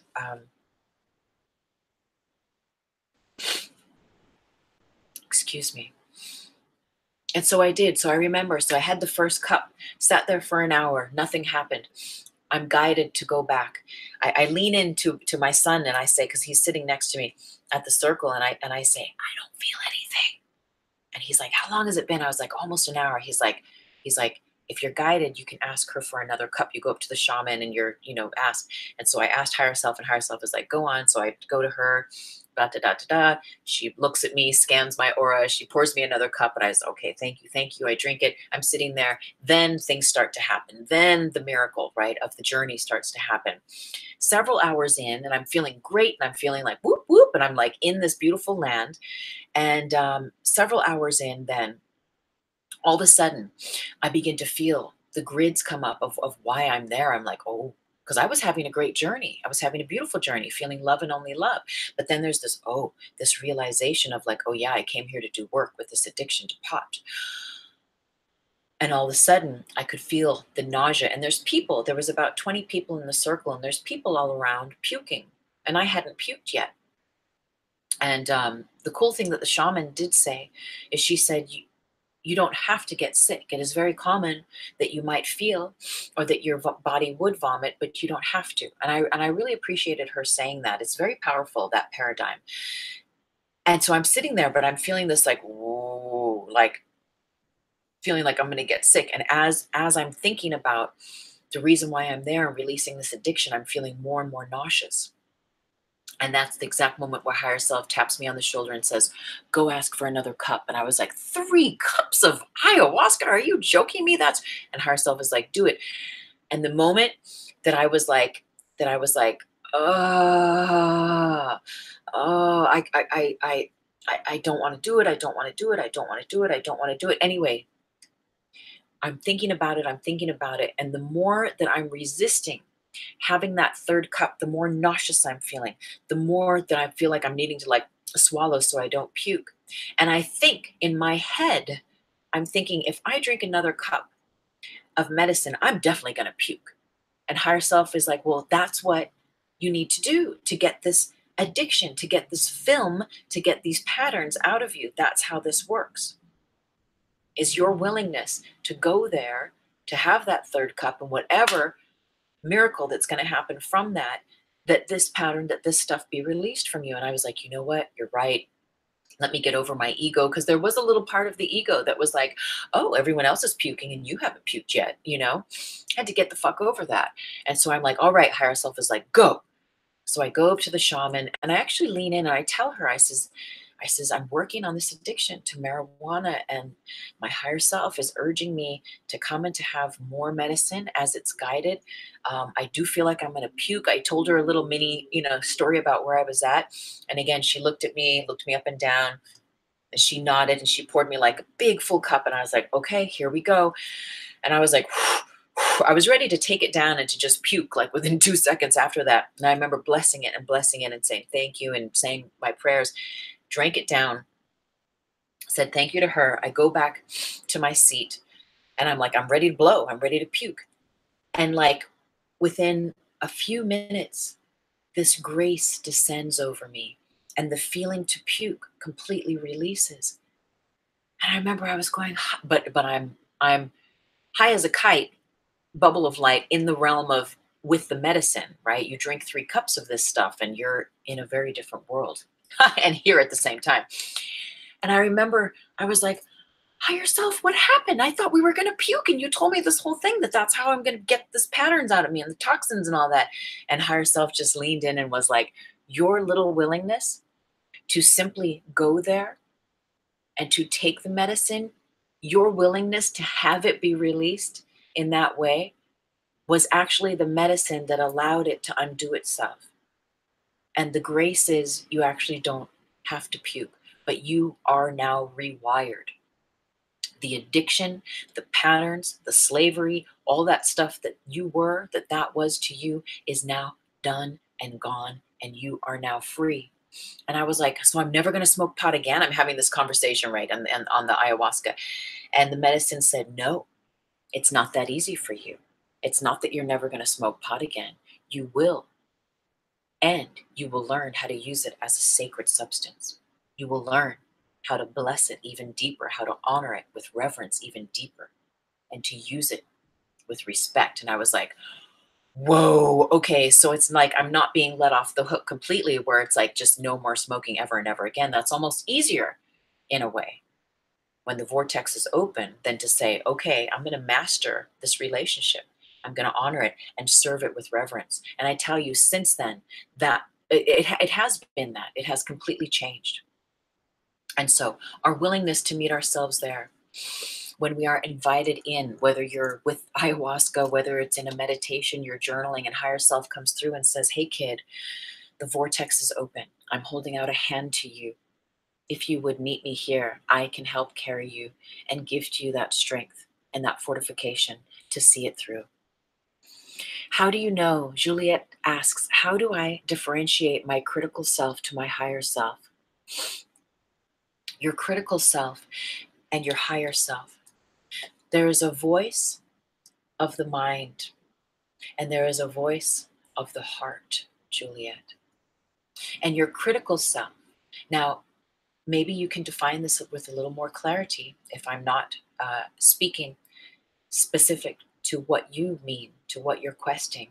But it is this idea where the critical self will try to figure out an answer. The critical self will attempt to create scenarios in the mind that make sense, that make logic in the 3D, in the world, that make sense in the patterns and the ways that you've done things and known things before, right?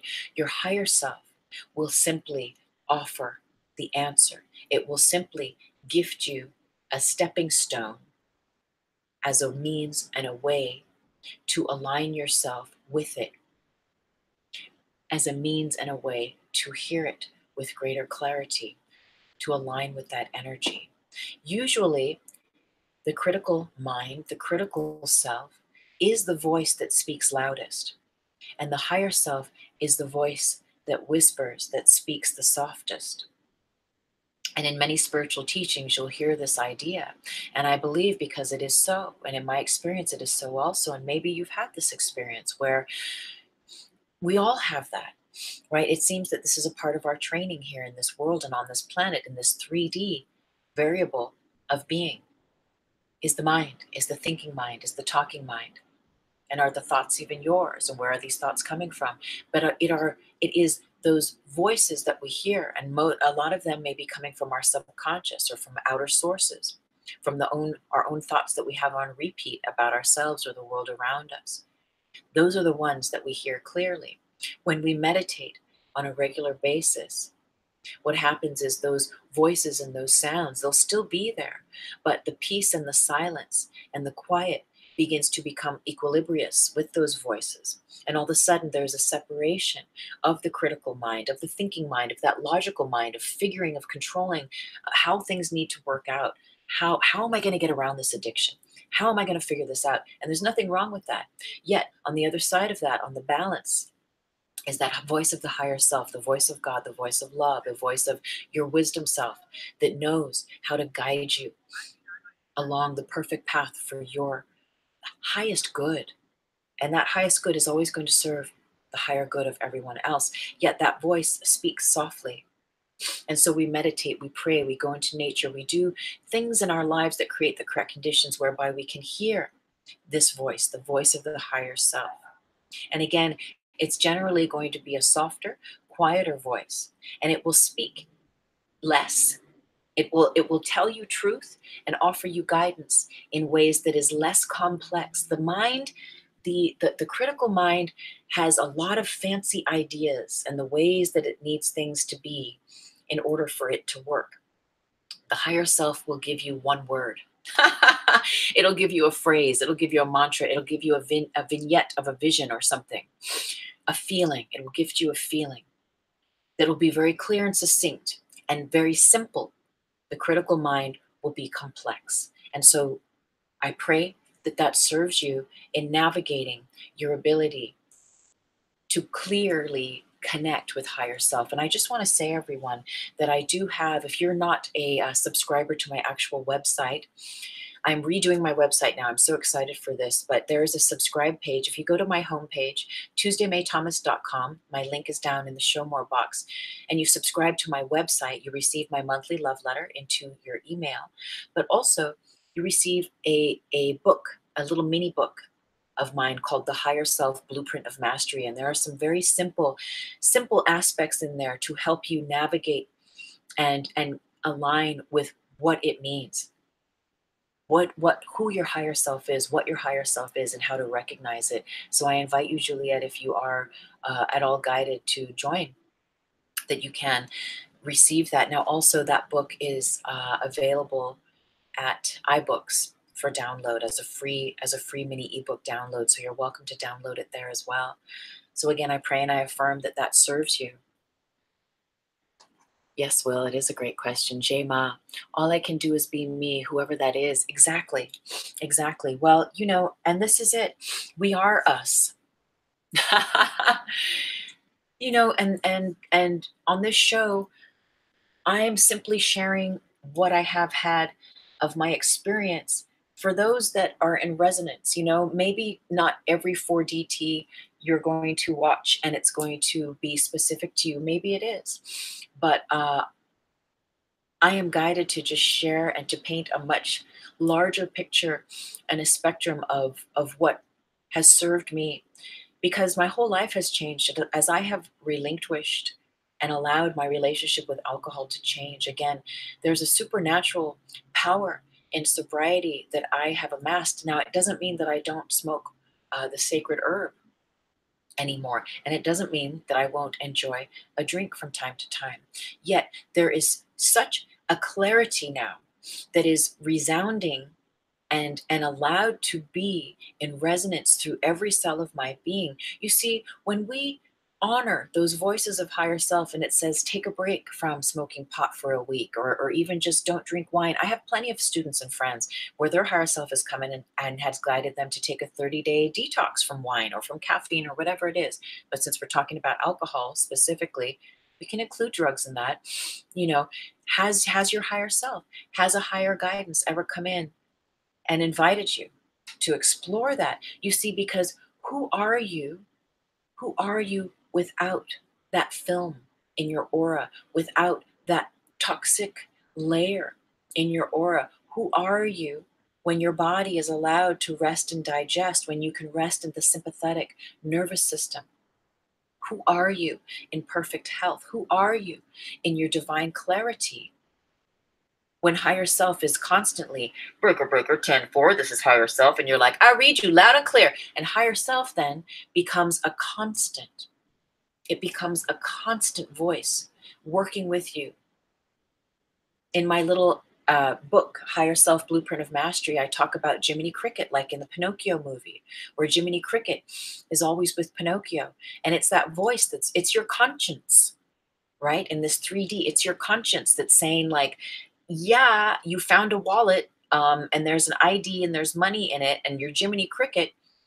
I'm going to assume, I don't know, but I'm going to, just for the story of it, your Jiminy Cricket might say, contact the person, the ID is there, you know, or just there's an ID, you know, contact them or write them a letter and tell them you have the thing, or there's a phone or whatever it is, but don't spend the money in the wallet. You know, you find a wallet with $100 in it, and there's the address and the name of the person, and you know where to return it or to give it back to the front desk at the gym. Do you take the $100 out, you know, or do you give the whole thing with the $100 to the front desk? And it doesn't matter if the kids at the front desk are gonna take the $100 or not. It's what you do that is integral to you as you're guided. And most likely higher self is gonna say, don't fucking touch that $100. Does your higher self say fuck? Mine does. But do you know what I mean? It's that your conscience, it's doing the higher good, it's taking the high road, it's doing the right thing. And ultimately, what we call that here is living dharma, so that we're not creating more karma. Do unto others as you would have done to yourself. And so anyway, coming back to our stratas of sobriety, your whole life begins to change. Your whole life can speed up. Your healing can speed up. See, as long as there is that overlay of those alcohol, of those drugs, and even if you haven't done drugs in a year or 2 years, or if you were a heavy, you know, heroin addict or whatever, there's layers. There's layers that this film will be coming off. Even if you do Reiki on yourself every day, you're eating well, you're juicing, there's gentle layers that will lift off. And as those layers lift off, your ability to have that breaker 10-4 direct connect to your higher self will become clearer and clearer and clearer. And perhaps it's already there.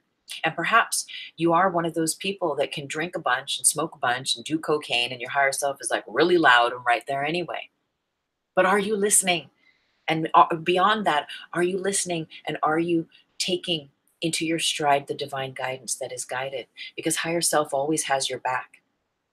Higher self is the version of the universe, is the version of God, love, light, source that knows when you don't know. And when higher self doesn't know, right? When you ask higher self and higher self is like, doesn't have an answer for you, that's when you get to rest in the not knowing.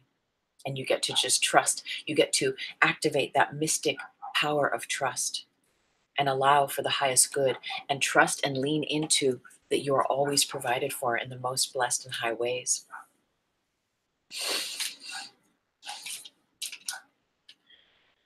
So the higher self, love is the truth. The higher self, again, is your blueprint of perfection, is your perfect health, is your wisdom self, is your enlightened self. Your higher self is the version of you that shows up in the world, that is exuding, imbibing, and imbuing the enlightened version of you. And sometimes we get like a light bulb that kind of crackles on and off. We get like little fractals of that, right? What if you could be plugged in 100% and your light bulb could be turned on all the time? That's that supernatural sobriety. It is a very different way of living in this world. You don't get stuck in the world. Higher self contains the memory of your purpose here in this lifetime.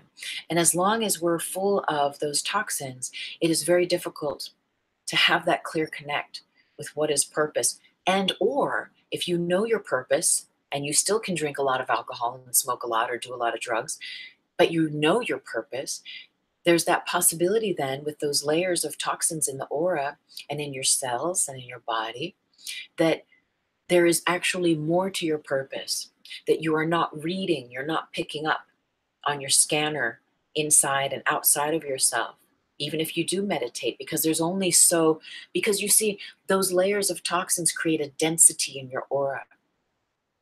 And unless it is starting to break up and dissolve and soften and release, for now the light is always here and love is always here, but your ability to see the light, to hear the light, to hear your higher self, right?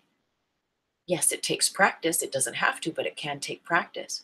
And depending on the individual, oftentimes that layer of density, that layer of smoke, is smoke and mirrors. The tar body, the shadow self, loves the gunk that resides in your aura. It loves the tar. It loves the smokiness of your filters because it doesn't allow you to be 100% clear. And you are a badass multidimensionally when you claim your sobriety. When you claim your sobriety. Maybe that means never drinking again, never smoking again. Maybe it means having an acute, honorable, reverent practice of being very, very moderate in those things. I remember living in New York, and I know I talk about her often, Ruth Lawler, the closest thing, if I was ever going to have a guru of a yoga teacher in New York. She's probably still there at Jivamukti in New York, and clean, clean, clean lady. And I remember she was telling a story. She always told a story before yoga class, and she was telling a story how she had gone to a wedding the day before, and she didn't drink, but she had gone to a wedding and she had had a glass of wine, and she was like, woo, telling the story about how she was feeling very, woo, because when your body and your energy doesn't have to process. Remember, when we have all those residual toxins or when we drink regularly, and believe me, I know it's normal. It becomes the norm. Yet there's this constant energy, percentage of your aura and your energy that is taken up, that is distracted, that has to process that. And when you're free of needing to process that, there is more energy that you will have. There is more of you that is present and that shows up. But anyway, she tells this cute story where she got really buzzed off this one glass of wine that she, had at this wedding, even though she doesn't drink, and that's what I hear myself say is like, yeah, I don't drink, but I'll drink in the right environment and with the right people as I'm guided, you know? And it's really weird at a restaurant. I remember with my sister when this whole thing started where higher self is like, don't drink wine and don't drink alcohol. I remember the waiter was like, and what are you going to have to drink? My sister ordered a margarita and I was like, oh, I don't drink. And my sister looked at me and I was like, oh my God, that was weird. I've never said that before. I was like, I guess higher self is having me try that grid on. And that's all we're doing is we're, again, creating new set points, creating new synapses within ourselves. And it doesn't mean that you may never drink again, but it's just these like, boom, these new layers of self being allowed to be explored where I had never said that before. And now I hear myself saying it like, yeah, I don't really drink, you know? And it's like, it's a very different thing, but it's the truth. And it's a very different reality. So where was I going? I was talking about something. Oh, the teacher. And then she goes on to tell this story about how she used to roll a joint every night and that was her thing. She would smoke a joint before going to bed. And I remember being her student sitting in front of her and going like, that's exactly me. This was in the late 90s and early 2000s when I lived in New York. And I remember sitting there going like, that's totally me. But she says, but I don't do that anymore. And I'm like, oh. And now on the flip side of it, that's totally me. I don't do that anymore. And so what did you used to do that you don't do anymore? Or where have you had those little fractals, those little inlets of experience that are allowing you to just explore greater sobriety, that are allowing your body to heal, to unstress itself? And really, there is a true nature within you. There is such a beautiful story within you in your sobriety.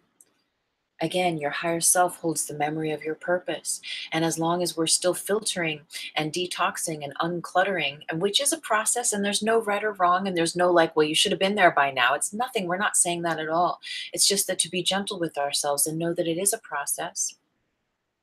Yet as we align and allow ourselves to honor those invitations from higher self, and we jump through those hoops, those portals, those vortexes, again, we are met with a providence and a strength that is otherworldly, that is supernatural, that then meets us with these new blueprints of ourselves. And they're not really new, they've always been here. It's just that you are finally creating the correct conditions that those parts of your lights of creation may be lit, and you may know who you are in your greater light, my friends. And that is so powerful. And that's what I'm experiencing. And Relivar has been with me for the past couple years, come to find out. Yet the full aha where he was able to be like, boom, and now here I am, that came after that golden nugget, and after universe and higher self was like, okay, you're never drinking alcohol again, you know, agree. And I was like, okay, you know, but there were all these set points, all of these grids that got to be run. And then Relivar was revealed. And I was like, whoa, but like, I don't think I would have been able to handle that, or to assume that responsibility, or to be in that awareness, that presence, without that certain level of clarity. Even though he's been here with me the whole time, just as spirit is with you the whole time, your higher self is with you the whole time. While every drink you take, every puff you puff, you know. And this brings me to, even if you still drink and your higher self you feel hasn't come through to give you that hand and to pull you through that portal, or you haven't had that message to stop and modify your smoking or your cocaine or whatever it is, higher self is always there, and it's going to meet you to the degree that you're at. And again, maybe you can perform very well given your certain circumstances, and that's fine. And don't be hard on yourself. Yet the invitation is just pay attention. Keep doing your work, and higher self will meet you. And allow yourself to meet higher self where it invites you to know yourself. Because again, there's a different version of you. There's a 4D.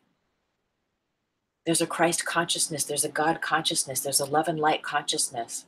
There's a version of you that knows how to be in the world and not of it, not affected by the world.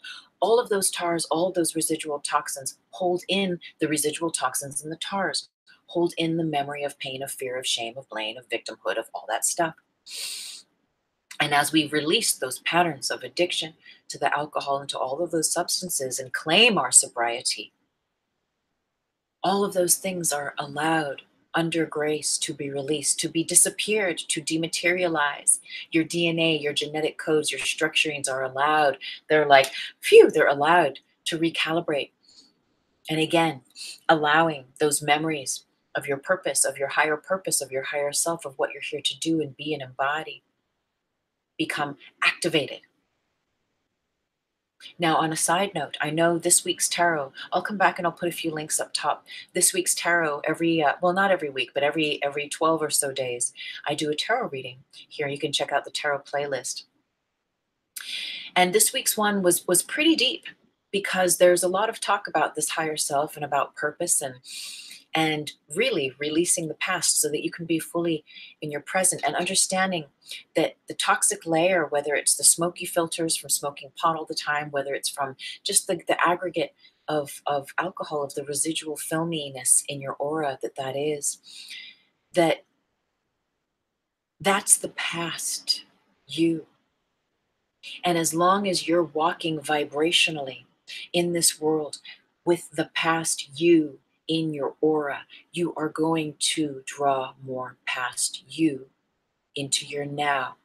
And so that's why there's this show today, why there's this invitation to just allow these ideas to wash over you and allow yourself to relax into this notion that there's actually more to your purpose.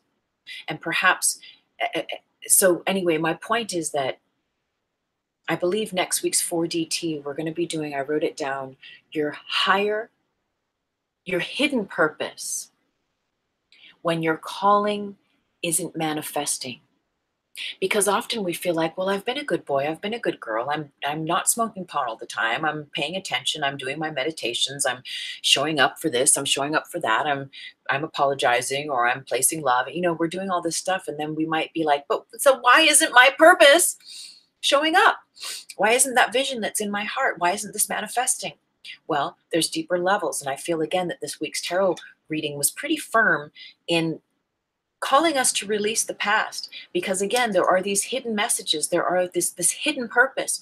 You see, your calling and those things that you feel that you're here to do and to be, or that are natural to you, where you have gifts and talents and abilities, yes, and there's more.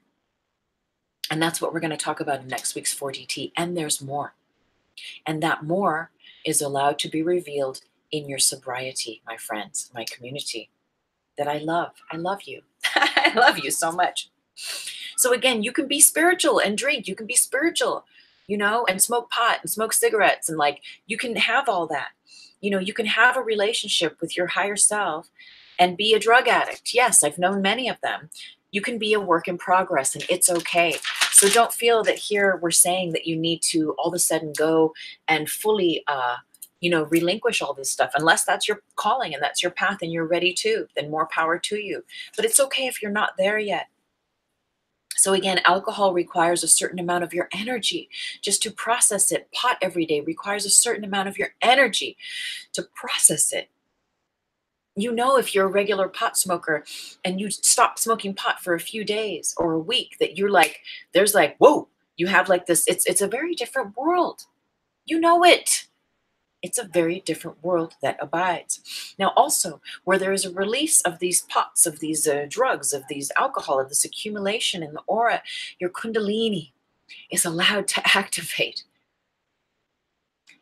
Sometimes it feels that, I used to have a friend who would say that a puff of pot is instant enlightenment, and it can feel that way. And I know I've had that feeling before. Have you? Where you have that puff and you're just like, and you relax, and all of a sudden the gateways open and you see a broader vision and you get things in a different way and you can relax, and and it's a beautiful gift. And I think about Lady Gaga in some 60 Minutes interview. She was asked, do you smoke marijuana? And she very mindfully answered and said, I appreciate it. I appreciate it as a gateway, and I use it sometimes when I write because it's creative and it's inspiring. And I agree with her. She says, but I can't smoke it all the time because of my voice. And I thought that was a really interesting answer. And so we learn to modify, we learn to honor But also those instant enlightenment moments. What I know from my experience of smoking a lot in my past is that if I smoke, sure, there could be those moments of that instant enlightenment, but then it falls to that other side of the tipping point where a laziness ensues.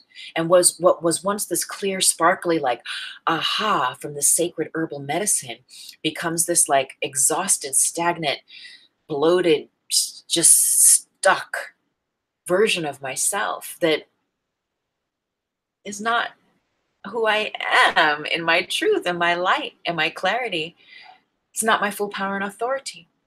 Is it yours?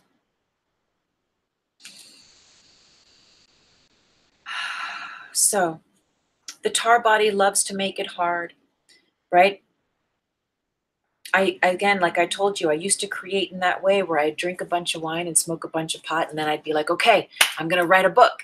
And I'd sit there and I'd be like raging against these waves of like of drunk, these waves of stoniness, these waves of all of this, unequilibrium. Here I am trying to like ride those waves and write.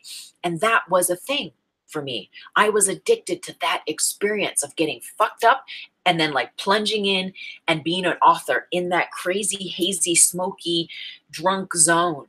And I loved it. And I wrote a whole book.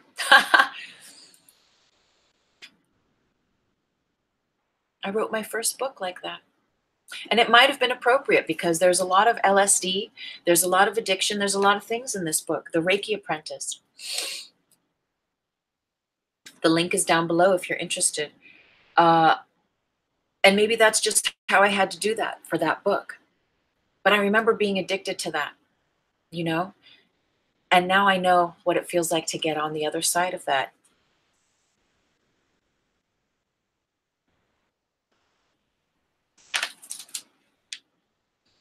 Looking back, I see now that that way of living and creating took up so much energy. It required so much false power to live and create by. I was used to feeling exhausted, drained, looking puffy and inflamed. Being hungover was natural. So that's another thing.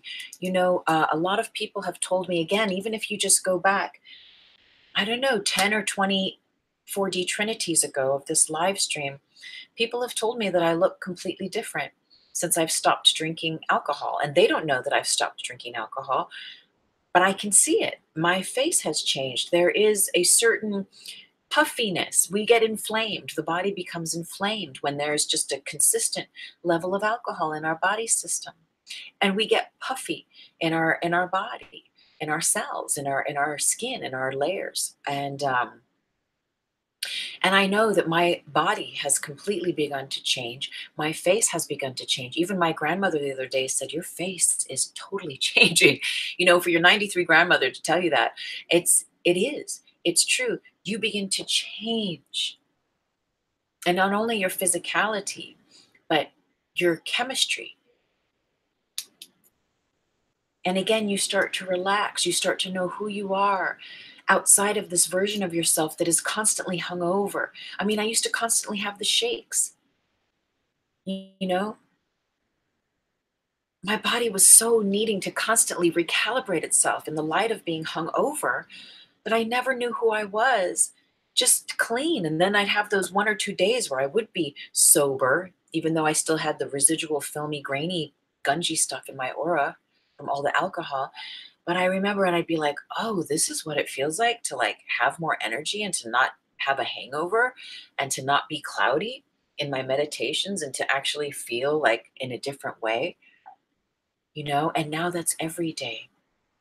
And I tell you now, I wouldn't change it for the world. Now, whenever there's the opportunity to drink, I'm like, do I really want to do that? I know that, do I want to? Is it time? And higher self, what do you say?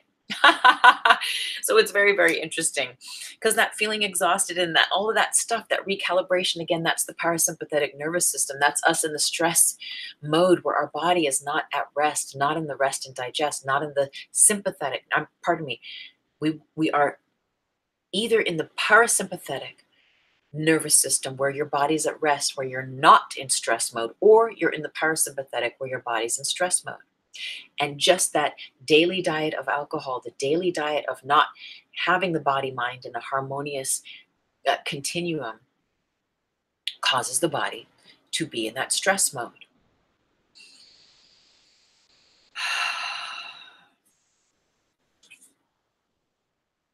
So pay attention when your higher self invites you to curb your addictions and change your habit patterns. It's very powerful. We are being invited as a collective to allow this change to happen, right? There's a grace and a power that can help carry you. There's a grace and a power that can help carry you, because again, who are you when you are clean? Who are you when you are sober?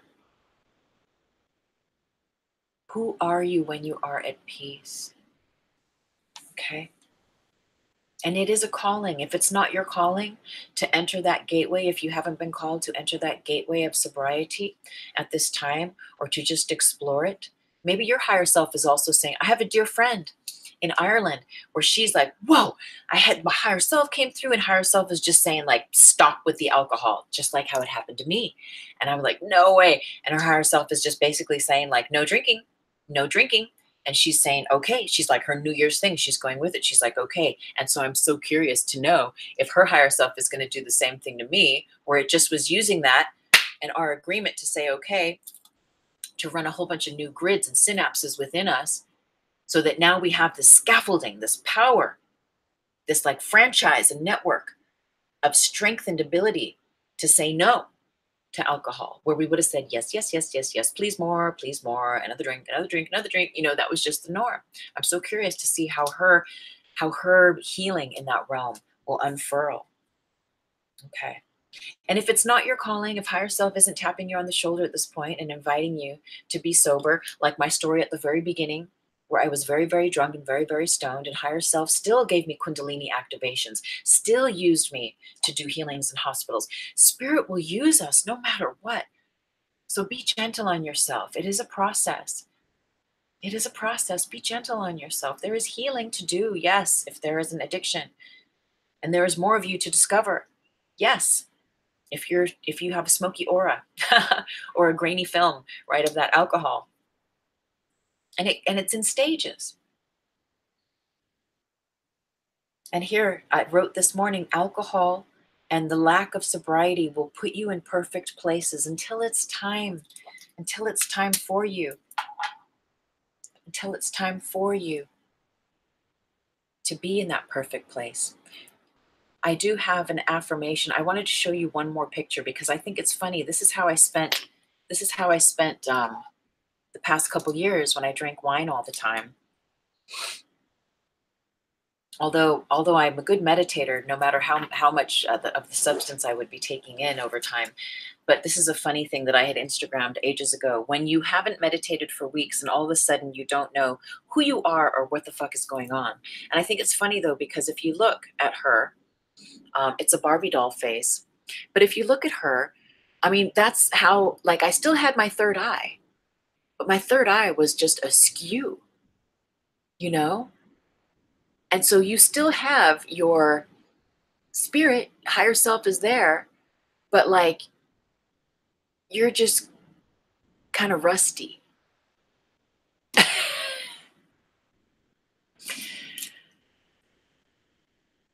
So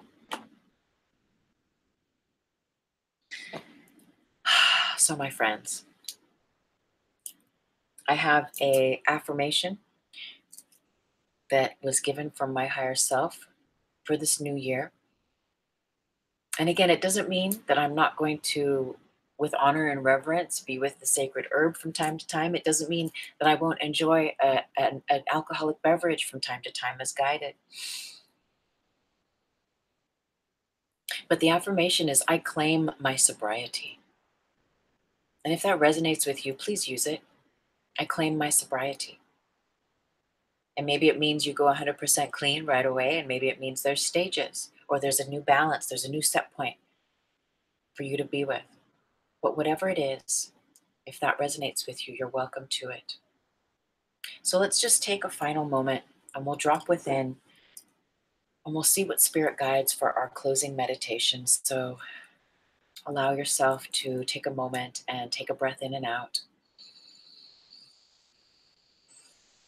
And drop into your breath, your awareness,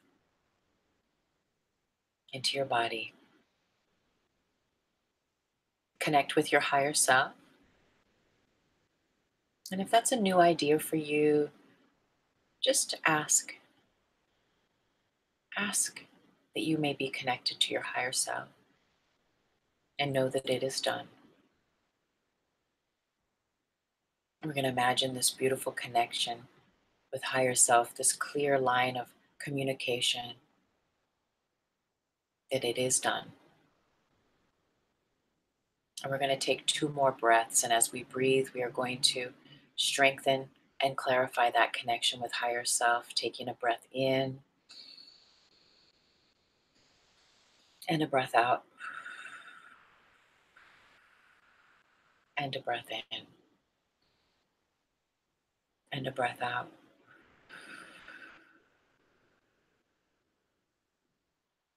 So imagining that divine connection to higher self is set. Asking higher self, how may I claim greater sobriety in my life now? How may I claim greater sobriety in my life now? And just listen to what higher self guides. It might be a word, a series of words, a vision, a feeling. How may I claim greater sobriety in my life now, higher self? And just listen.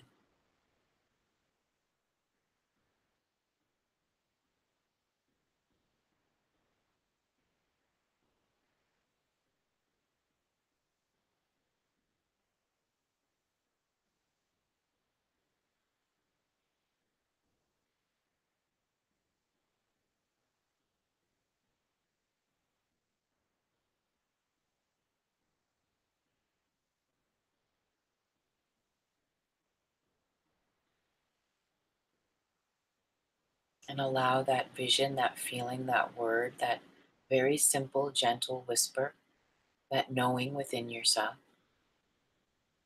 whatever that message is, now allow yourself to place it in your heart like a little seed.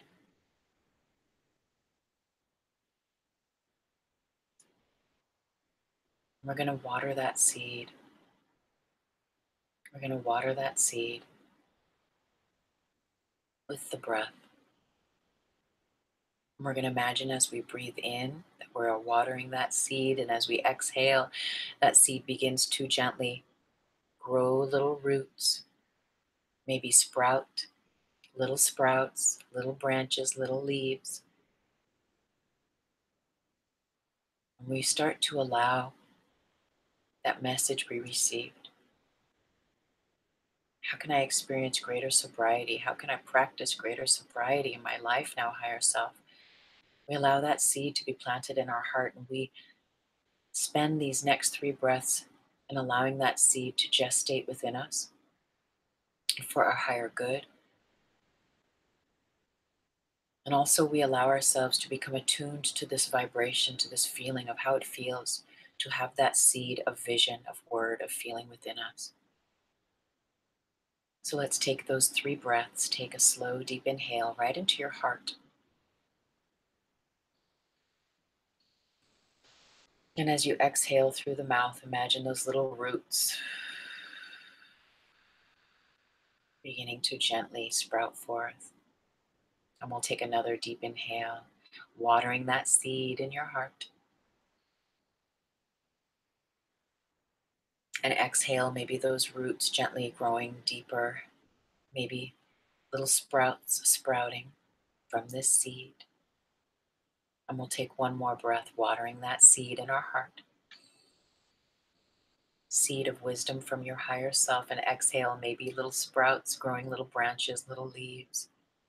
Those roots expanding and growing deeper and deeper until you feel this seed has made connection and truly rooted in your heart space. Allowing that every beat of your heart moves this essence vibration of the truth of you in your sobriety through every cell of your body, that it beats this message from your higher self through every cell of your body, creating a new knowing, a new memory, a new scaffolding of a part of you that you can lean into when you forget, that you can come back to remembering that a message, a word, a feeling, a vision has been granted you, no matter how profound, or maybe it doesn't make any sense how it shows up, but trusting that the seed has been planted within you. We'll just take a few silent moments to allow ourselves to acclimate to the vibration.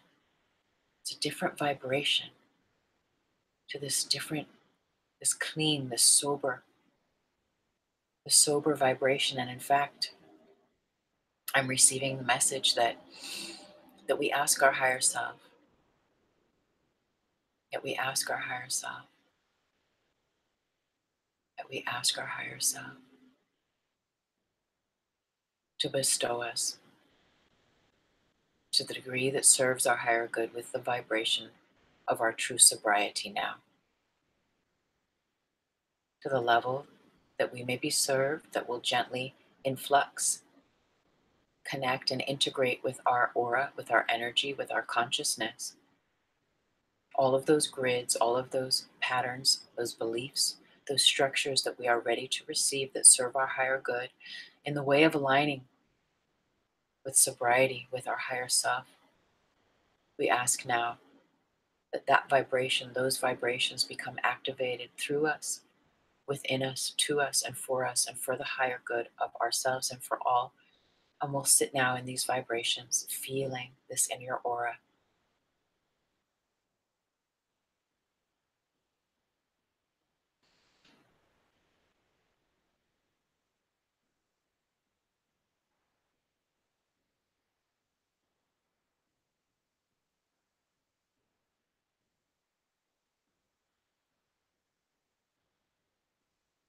Feel your little lights of creation connect, just like a child's coloring book, connecting the dots of your sobriety, of who you are, without the addiction, without the pattern, without the triggers, without the lineage, the DNA, genetic memory, the cellular memory of your whole family being alcoholics, or of your whole family being drug addicts, or whatever it is, or of just you carrying this over from past lives for the higher good of all.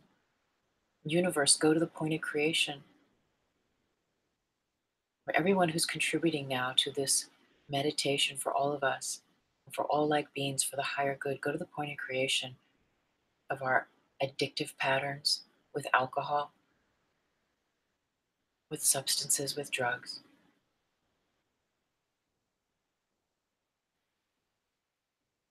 Universe, go to the point of creation of all of our addictive patterns with alcohol, with substances, through all lifetimes we've ever lived, through all time, space, and all dimensions, for the highest good. And we know that as you run energy to the point in creation, all that simply means is all of those lines, all of those grids, all of those ways that we have ever been connected to those versions of ourselves that have been addicts, or that have been a slave to a substance, have been unconsciously in a pattern of use with a substance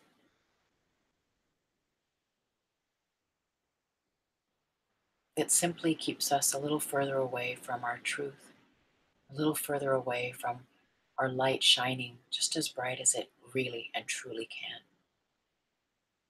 All it does is it washes all of those lines, all of those grids, all of those memories, all of those patterns, those beliefs with love and with light. And to the degree that we're willing and able to let go and let love and let a new pattern emerge, it is so. And so it is. And so it is. So take a breath in and out.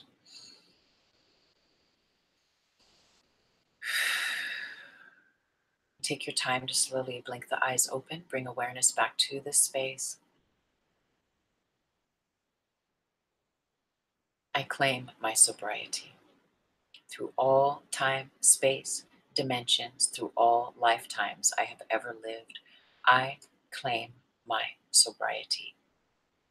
It's pretty badass. It is for me. And maybe it is for you too, if you have those experiences of feeling bound to substances, to alcohol, etc. I thank you so much for joining. As always, thank you. All of the new subscribers, the new followers. All of my information is down in the Show More box. I have a few free mini ebooks. The links are down below. I have books you can purchase. I'm very grateful for all the donations to this channel. There is a PayPal link down below. I do have tarot and spiritual counseling services. Drop me an email if you are interested. And as always, you're invited to subscribe to my website, tuesdaymaythomas.com. Receive your free copy of my book, The Higher Self, Blueprint of Mastery, and receive a once-a-month email into your inbox by yours truly. Thank you so very much. If you're new and this resonates, subscribe. Become a part of this community. Hit the bell. You'll be notified of further uploads that I share. Again, next week's 4DT, it feels, is going to be called Hidden Purpose When Your Calling Isn't Manifesting. So thank you again, everyone. I'm going to say namaste with love. I'm so very grateful. I'm so very grateful. Enjoy a super blessed day. Thank you.